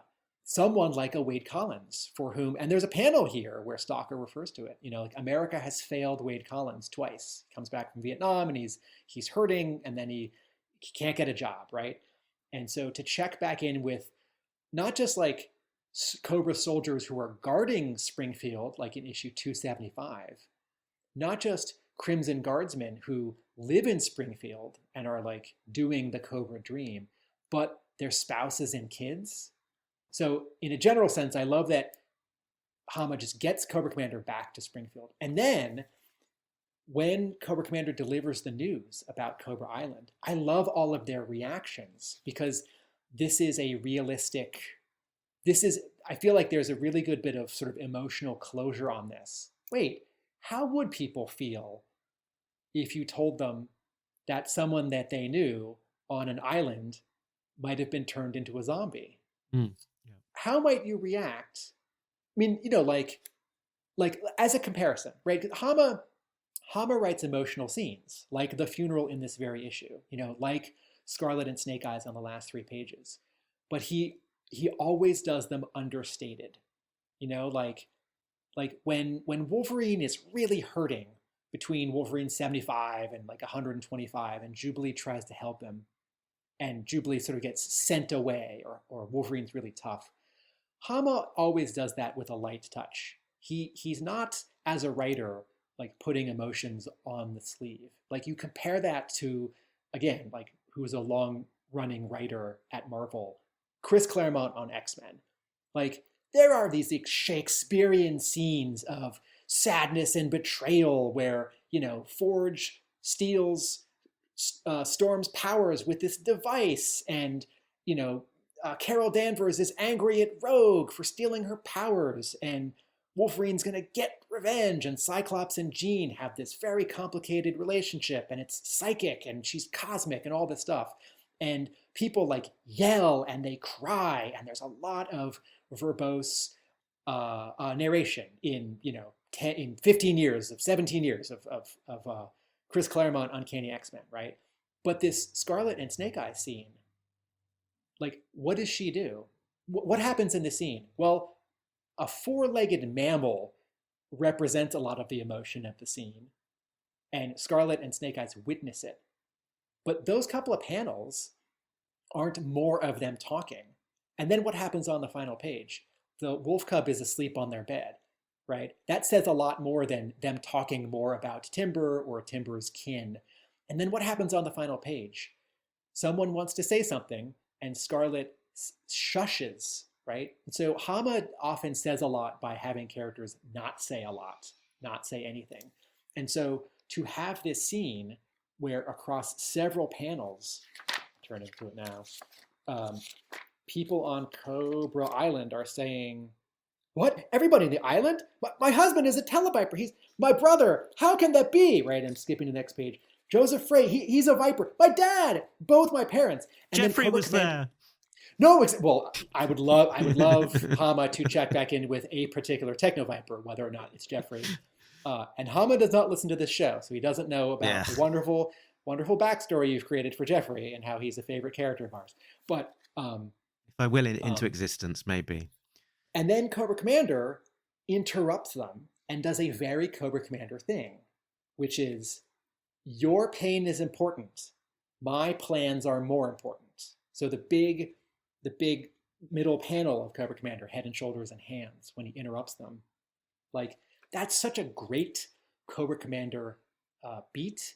And then this is a like Tim storytelling, like grumpy frown thing. The bottom panel of that page, there's a big disembodied sort of sound effect of the word "what" with an question mark and an exclamation mark. And I think I know who says that from the context. I think that's everyone in the crowd. Mm-hmm. Yeah.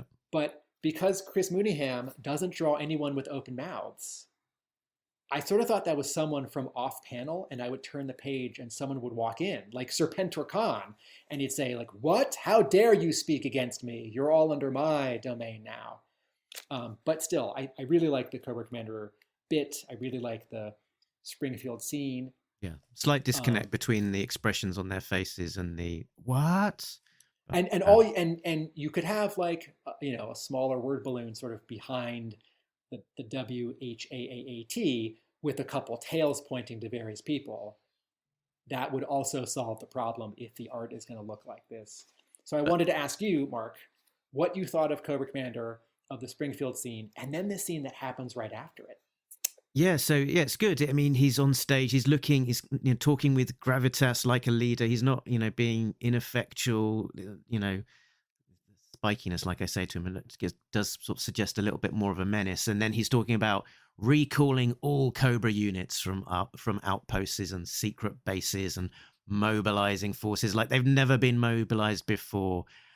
So, busing and lifting everyone back into Springfield. So, gearing up for something big, giving signals of what could come. It's, it's exciting stuff. And then were you talking about the revanche scene? Yeah, because we've talked about like how much would Hama continue with this thread? It sounds like it's continuing to be an important, let's call it a C, or what are we calling it? C plots. Yeah. In terms of hierarchy, maybe. But so yeah, Alpha 001 and his crew still looking like they're going to play an important part of the series, and with a redesign from Mooneyham and looking quite creepy, quite cool looking design. As much as people have grumbled about seeing the revanche and being overused, I'm not minding this, because at least it's the through line of that ongoing story. I do like sort of that consistency, and it is just 2 pages here, so I'll give that one a pass.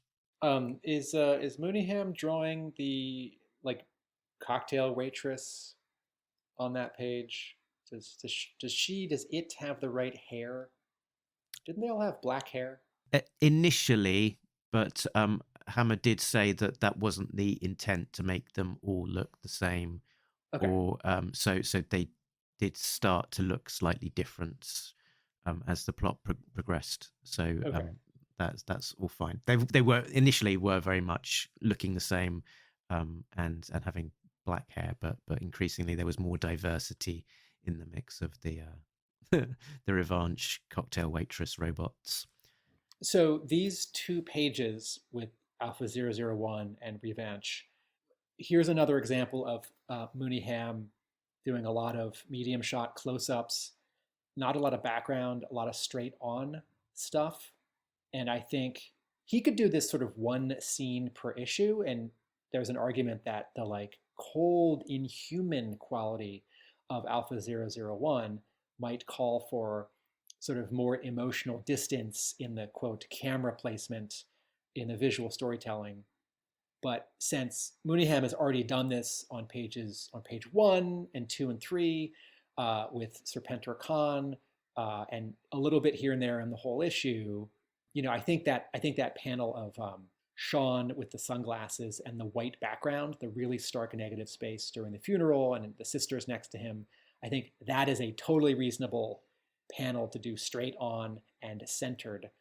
But again, there's more of it happening in this issue than I would like. And if you're not sure what I'm talking about, pull out one of the Nitho Diaz artificial intelligence 4-parter, the early 260s, right? Or even in 297, 298, 289, when Shannon Gallant was drawing Alpha 001. Even with Mooneyham's redesign, just compare the quote camera angles that Gallant has, that Nitho Diaz has, of Revanche headquarters outside and inside, the other sort of robots that are working in front of Alpha Zero Zero One. And, Mooneyham's storytelling in this scene starts to look a little bit like Mike Mignola's. Like, I am just going to draw a lot of this straight on, and there are going to be a lot of interesting blacks, a lot of interesting compositional shapes and shadows. And that's okay. It's not unclear, but I think it is a little limiting. Mark, now another question for you. All right, you were right. Last issue, I was so excited. Last issue was 22 pages, and you said, I think it's a 2-page extra at the beginning, followed by a 20-page issue. And I said, I bet you're wrong. I hope you're wrong. This issue is 20 pages, but there are 2 pages of sketchbook work. And that noise, if you're hearing it in the distance, those are parrots. Those are wild parrots outside. Wow. I'm in California. I'm in Southern California, and parrots just hang out on trees here. There are 2 pages of sketchbook work by Chris Mooneyham in issue 302. One of them is a redesign for Alpha 001, and then another is Serpentor Khan, Cobra Commander, and a different take on Cobra Commander's helmet. But I thought, since you just referred to this redesign, and we're talking about the Revanche scene, if you wanted to talk about Chris Mooneyham's sketchbook page for Alpha 001. Well, I'd guess that this isn't necessarily in place of extra story, but it's a placeholder for a letters page, which they don't yet have, and presumably will start next issue. But yeah, I like the Chris Mooneyham redesign of Alpha 001. I think they've continued to evolve the look of it since his introduction, or its introduction, their introduction back whenever that was, and each artist that have tackled it has continued to kind of evolve the look of it. So I think it's one of those designs that an artist can bring a lot of what they want to draw to it to make it, bring their own twist to it. And I like what they've done with it. I think it sort of reminds me a little bit of Robots from Invincible in terms of the sort of slightly fixed and creepy kind of teeth and grin coming together. But yeah, I've liked what he's done with it so far. I also, since we sometimes read little bits of key dialogue, I thought it was worth noting here that Mooneyham's notes say, more humanoid face, teeth, gives it a creepier feel. And then this part, which does feel similar to the Shen and Gallant design, basically a, quote, head on an accordion worm-like body, filled with hydraulics, wires, and antennae. No legs, arms only when necessary. Yes, I think he's totally allowed to either do a specific redesign or a subtle redesign, a specific redesign where he asks and gets approval, or a subtle redesign where he just draws stuff a little differently because it's his book now. I feel like the Cobra Commander helmet might fall under that latter category. I'll just remind myself with the Alpha 001 stuff that, like 4 years ago in Real American Hero, what seemed like a subplot that was going on for too long and that wasn't being made the most of, artificial intelligence being a threat. As I say this at the end of 2023, I feel like even in the last 3 weeks, just reading some news and hearing some news, I feel like a lot more people are talking about AI than they were 2 months ago and a year ago. AI being potentially very bad. And, this is separate from, artists and writers talking about AI making their lives easier or taking their jobs. And one of the things that's so great about this long-running Larry Hama G.I. Joe comic is that Hama reads a lot, and he reads history and news. And, the brainwave scanner in 1984 seems fantastic. So Hama introducing the brainwave scanner that early, both made the comic more fantastic, but also I think was Hama as a smart person looking ahead. And, some things have caught up with that. So, like, yes, the blue ninjas seemed like a threat that were sort of impossible, but then became surmountable. And I didn't quite get the explanation. I feel like sort of more can be done with revenge and also at the same time less. But the fact that it's out there, and again, you're right, it's only 2 pages in this issue. I think it's just an opportunity for Hama to explore a theme that might actually be a part of the world. And if G.I. Joe were real, if our reality was the reality of this comic, based on all the other fantastic things that are in it, yes, that would be there. Some version of that would be there. We talked a little bit about the last scene, but I don't know if you'd covered it completely, but it was quite striking to me that last page of the book, we do have a speech bubble from Snake Eyes, and I had kind of speculated what this new clone body who hasn't yet had his vocal cords burnt away, what that means for his ability to speak, because to date we've heard him, Snake Eyes, say 2 things. Back in the day, we heard him say Scarlett as her life support machine turned off. In issue 300, he said Scarlett as he was reunited with Scarlett for the first time. And we've had a flashback to Vietnam where he has a line of dialogue before his accident. And so here we've got his first sentence that he's spoken since that historical issue, and he's saying, "Scarlett, I want to tell you." And this is the first time we're hearing Snake Eyes speak. And what does Scarlett say? "Not now. Quiet, you chatterbox. Hush your mouth and give Mama some sugar," I think she's saying. How dare you? No.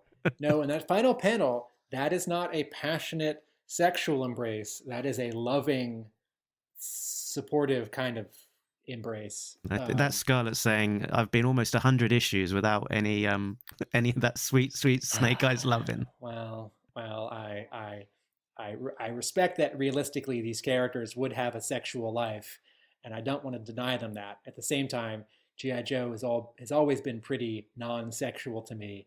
It's more about, fraternal love and paternal and maternal love. Step brother, step sister. Maybe this scene sort of splits the difference.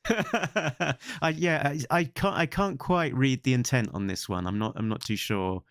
I think Hama might be playing coy and leaving himself some options. I don't think Hama entirely knows when he writes this page what Snake Eyes might be saying.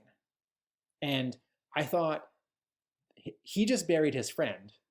And so I thought Snake Eyes might be immediately saying something like, "Man, today was really rough," or "The events of the last few weeks have made me realize how important you are. We buried Wade," or sort of the larger thing, which I think you're getting to, is, "I can't believe I'm back."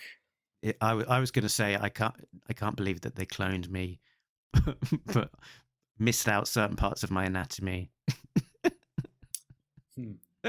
Sorry.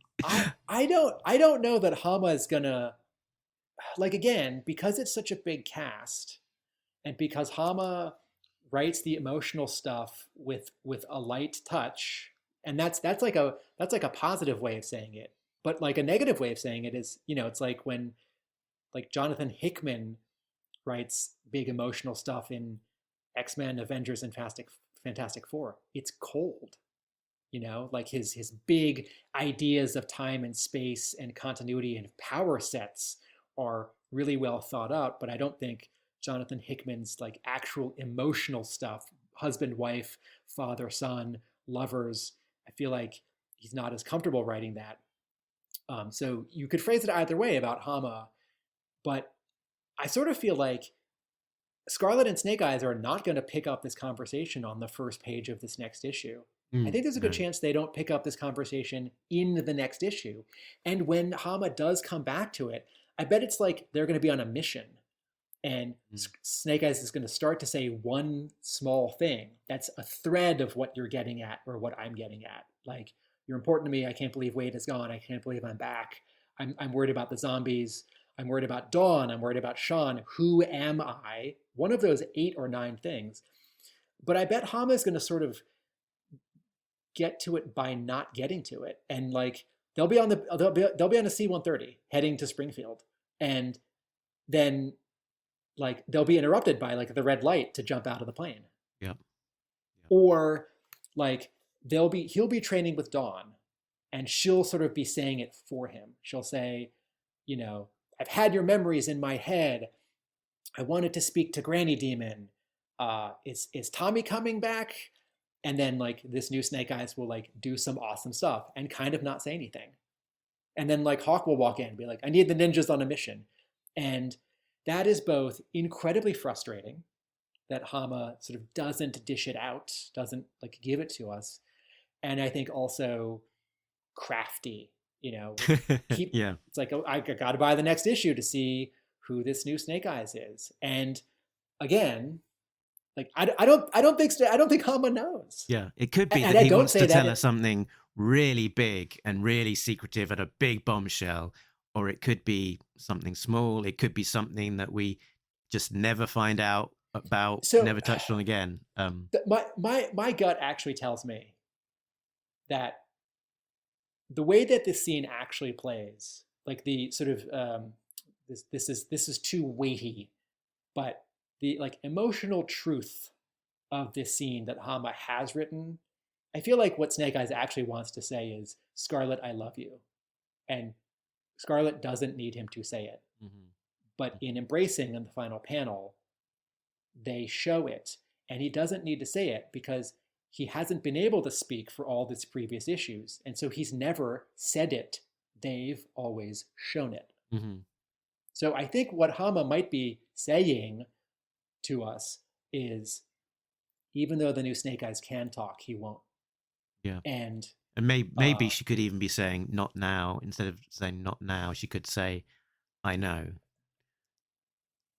You know? I want to tell you, I know.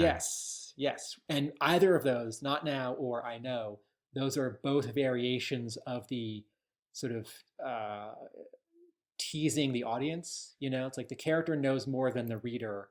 The reader's going to have to take an educated guess. So you're talking about Dawn there, and I feel like that I've seen the cover to issue 304, so I know that we will see some more of Dawn in the future, and I feel like there were a couple of breadcrumbs being laid ahead of us there by Hammer. There's the scene in Springfield where we see her parents, possibly the first time ever, that was great.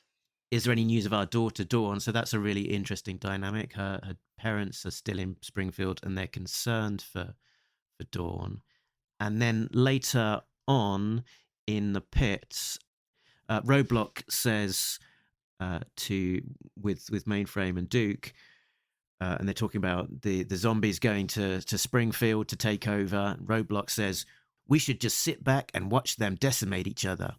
And Duke replies, don't let Dawn hear you say that. Point taken. So we've got 2 instances of Dawn within this story without necessarily sort of showing her. So, yeah, I think laying breadcrumbs for a return of Dawn to Springfield, possibly out of concern for her parents, might be the motivating factor. Yeah, I think what Hama might be doing is, again, like he makes the stuff up as he goes. So if there is to be a big Cobra versus Cobra or Joe versus Cobra assault on Springfield in 3 issues time or 6 issues time, I don't think Hama knows. I don't think the folks at Skybound have said, you know, like, we want a big event that we can promote around 308 or 310, and there's no, you know, toy or movie to sort of sync up to. So I think Hama is sort of moving some characters around actively so that they can start to overlap or perhaps converge when he's writing the next issue and the next issue and the next issue, and he'll figure it out then.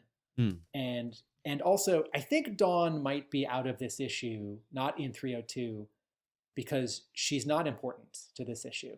She would slightly confuse things. You know, like Hama needs to check in with several plots, and he does check in with all of them. You know, could there be another page or two with Throwdown with Sean? Yes, because his hurt might be just as much as Stalker's and Snake Eyes. Stalker gets to react to this, and Snake Eyes gets to react to this. But I also thought, with Throwdown in costume on the cover, but not a part of the flag folding at the funeral, that he was sitting with the family, that he was part of the bereaved. I sort of wondered if that scene, I don't actually think this is the answer, but I sort of wondered if that scene was Hama writing Throwdown out of this comic. Because now that Snake Eyes is back, and there's already Dawn, who's got a more interesting costume, and you know, she's more different. She's female. She's got some color on her, whereas Throwdown looks just like Snake Eyes. Throwdown has a lot of other similarities. And if Wade Collins exiting this story is some kind of bookend, you know, like this G.I. Joe comic at Skybound is a fresh start, but it's also a continuation. But, you know, some things have ended. Like, I don't think any of the artists who drew the book in the last 10 years are going to show up in the next couple of years and draw the book. That's over.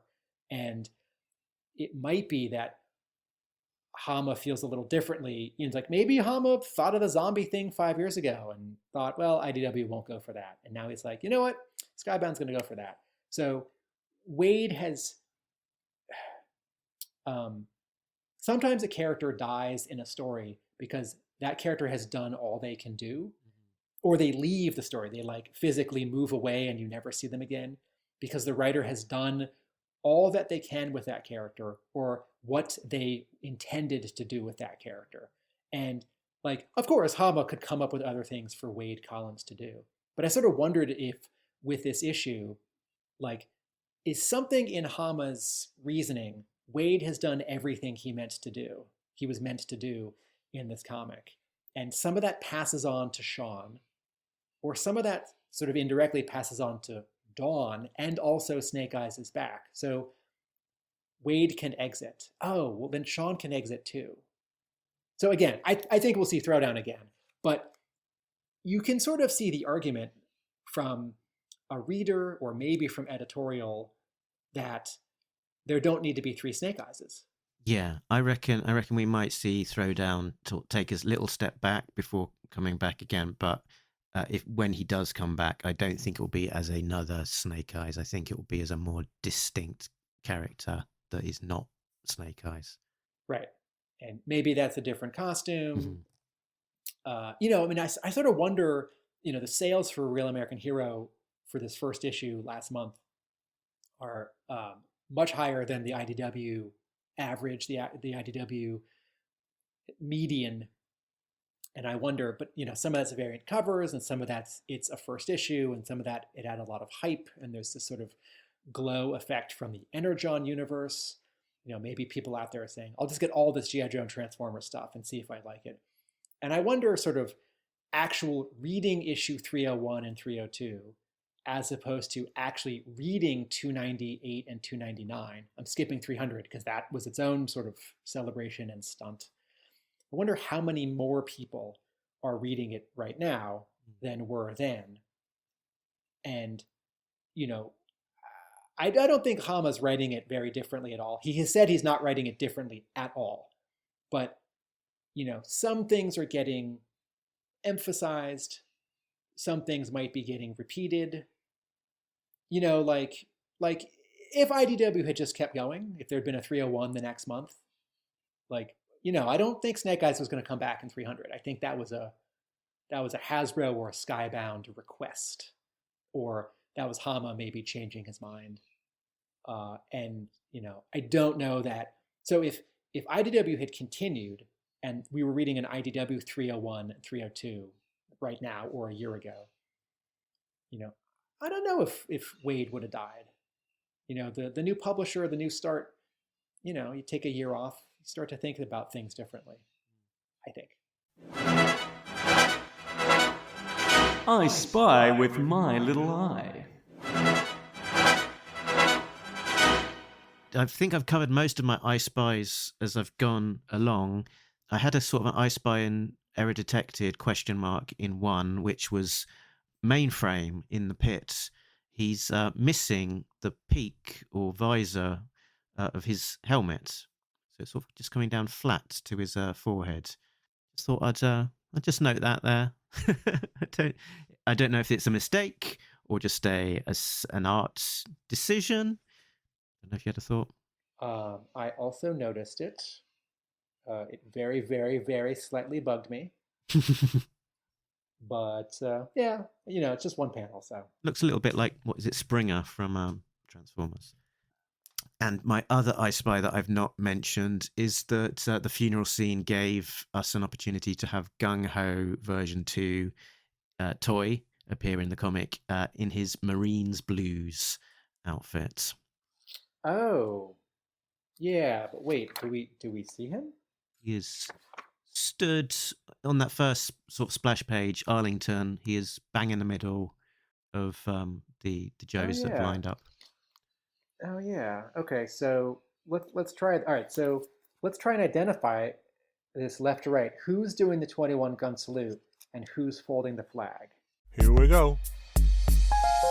Name the Joes. Is there a clue in the character pose? Maybe the outfit or the funky clothes? Do I spy a pair of pantyhose? Some facial hair or distinctive nose? ID the Joes, knock 'em over like dominoes. Or Larry Hammer's polyphonic prose? Name the Joes. Name them. It's very hard to say. I think left to right is maybe Cover Girl, because I think Scarlett and Lady J are in the other lineup holding the flag. Yeah. And she was on that mission. Then we have somebody else who looks like he has a moustache. That must be Stalker, because Roadblock is in the flag lineup. Then we have Snake Eyes with his face covered up. Gung Ho. Then maybe Cutter. Yeah, and then who would have a beard. Cutter and then Shipwreck. Cutter and then Shipwreck. And then I'm not sure who'll be on the right. All right, so the first three look like Army, and then there's Marine, and then I think there's Army again, and then the one that we just thought was Shipwreck, is that Navy? So then the final one, has some stars on his shoulder in a way that the first three and the fifth one don't. We've got Army and Navy. Would that mean maybe Air Force? But they've got a mustache and lighter hair. Or is that just Shadow? All right, question mark. Maybe if we interview someone who worked on this issue, we can ask if they can share with us the plot for this page. Hello, it's Mark from the distant future, bringing you someone that worked on this page. Why, it's creative consultant Diana Davis. The honor guard is Scarlett, Stalker, Snake Eyes, Gung Ho, Cutter, Shipwreck, and Ace. So then we get to the is it color guard? That's the name of the person who walks with the flag? Is that also the name of who gets to fold the flag? I'm just reading a website, What to Expect During Military Funeral Honors, which describes some of the details there. They talk about a uniformed detail, and they go into some detail about the flag presentation protocol and flag folding.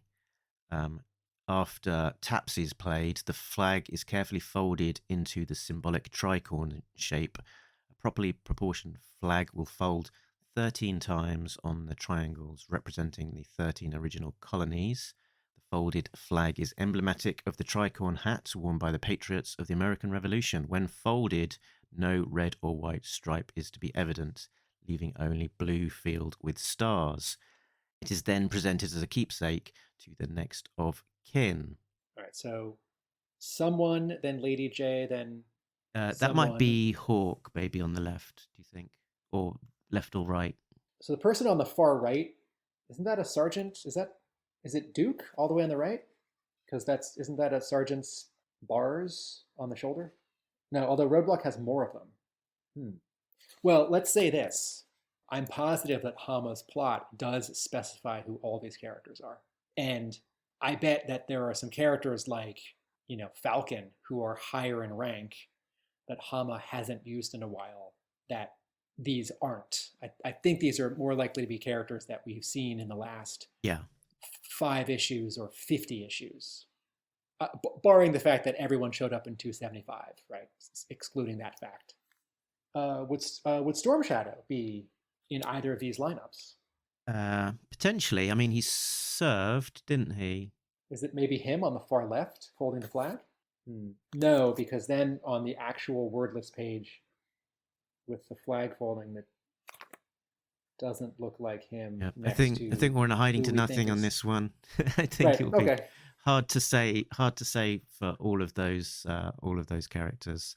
And then on your flag team, you've got Rock and Roll, Lady J, Torpedo, Tunnel Rat, Flash, Cover Girl, Short Fuse, and Roadblock. Mark from the future thanks Diana Davis for her service in identifying those characters, and notes that Mark and Tim from the past did a bobbins job at identifying those. I think it was just Roadblock. Sheer pathetic. But now there's a new player in town, a comic book writer of some renown. He's using real-world examples and peppering the issues with lots of samples.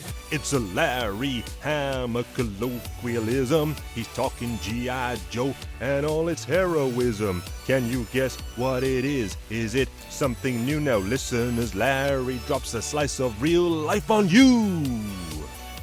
I had a Hama colloquialism. So this is from page 1. It is Serpentor narrating about the zombies. He says, once they were casino guests and Cobra troopers, and now they are truly red of tooth and claw. So red in tooth and claw is a reference to the violent natural world in which predatory animals can cover their teeth and claws with the blood of their prey as they devour them. And this reference came from Alfred Lord Tennyson's very long poem In Memoriam AHH from 1850. And there's a Wolverine epic collection published this year, Wolverine epic collection Tooth and Claw, which reprints about 10 issues of Wolverine written by Larry Hama, and a couple other comics written by other people. And I don't know specifically if one of Hama's Wolverine issues has a title, Tooth and Claw, or if it's one of the comics in this collection from this era written by someone else. But I think it's a Hama one. Yo, cola, not grape soda. It's Joey time. I can't remember what I gave the last one. I think it might have been 8. I'm really enjoying these. I think the art looks great. I think the story's great. We've not touched on the fact that Hama writes great comedy. I think what he was doing in that first scene with the zombies was like really entertaining and really nicely written. Great turn of phrase. I think I gave the last one an 8. I think I'll give this one an 8 as well. It's great. It sort of really peps along. They cover a lot of ground. They've got these big ranges of high comedy to really grounded funeral scenes and everything in between. Really well done. Looking forward to the next issue. Considering that this is what I would call a transitional issue, it's a transition issue in that it's not when the bomb goes off. It's not when they attack Springfield. It's not when Wade dies. It's the aftermath of many things and moving some characters into other position, right? Dawn's not even here, but it's definitely somewhere. Cobra Commander gets to Springfield and just gives a speech. Considering that it's sort of the issue where all the plots, A, B, and C, and D and E, none of them actually feel like the A plot. Considering all of that, it is moving and satisfying. The art and color and oh man, the cover continue to be just wonderful. So I happily give this an 8. Very good.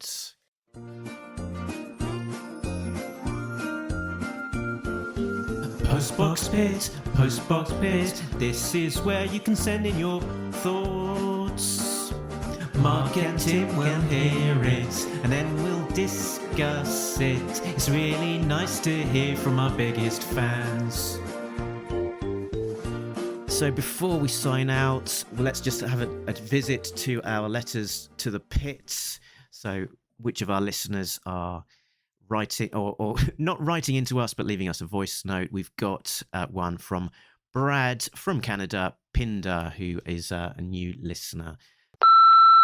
Gentlemen, hello. My name is Brad from Canada, and I am a big-time, lifelong G.I. Joe fan. Since I saw the first Sunbow cartoon and picked up the first issue, I really have enjoyed it for a long time. Unfortunately, I had to take a quick, not-so-quick hiatus from the books.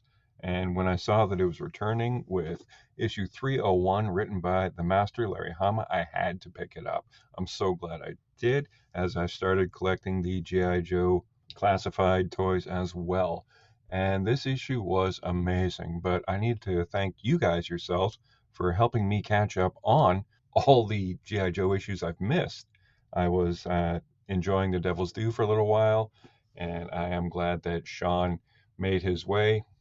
And just, again, guys, just really wanted to thank you for having this podcast. I discovered it today, and am going to be a future current listener. So thanks a lot. You guys have yourselves a great day, and yo, Joe, Cobra. So great to hear from Brad. Yo, Talking Joe. Hello, Mark, Tim. I gotta say, this morning, first thing I did was pick up my copy of 302, and I really enjoyed it. I liked the little, Dark Knight Returns homage on Cobra Island. That was kind of neat. I also think the funeral scene was very well done. And then Cobra Commander in Springfield addressing the Cobra Island mutant bomb and all the reactions from the patrons. My husband is a televiper. Was amusing.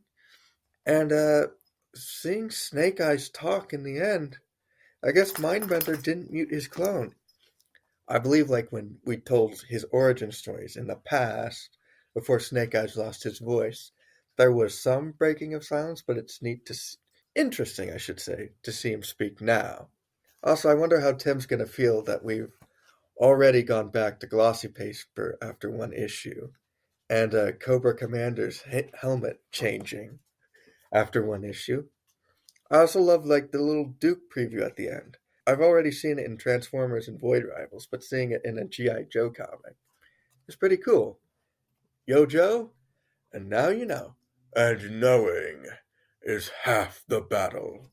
Thanks, Scotty. Now, remember, if you want to leave us a voice note for next time, what you can do is head on over to talkingjoe.co.uk, scroll to the bottom of the page, and there is a section there. Leave us a voicemail.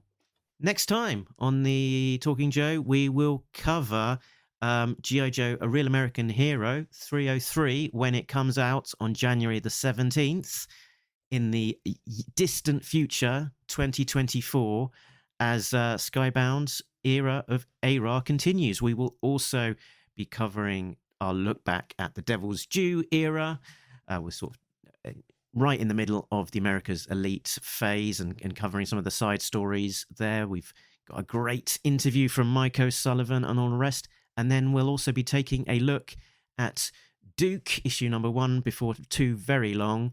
At some point in January, I hope, and also Cobra Commander issue 1 when that comes out as well. So, Tim, where can people find you when you are not talking to me about G.I. Joe comics? Video essays from my creative partners and I at our YouTube channel, Atomic Abe Productions. My brick and mortar comic book store in Somerville, Massachusetts is Hub Comics. And I write about G.I. Joe at arealamericanbook.com. Excellent stuff. You can find more about Talking Joe at the usual places. talkingjoe.co.uk is the website that has links to all of those places. You can find us on Facebook, on Twitter, on Instagram. We are also on Patreon at patreon.com/talkingjoe. So a big thanks to all of our backers: Richard, Sam, Jay, Bill, Christopher, Justin, Rob, Brian, and Shane, who are all getting early access to episodes as well as some exclusive content. And that is us done for now. But remember that Nobody Beats Talking Joe, an international podcast. laters.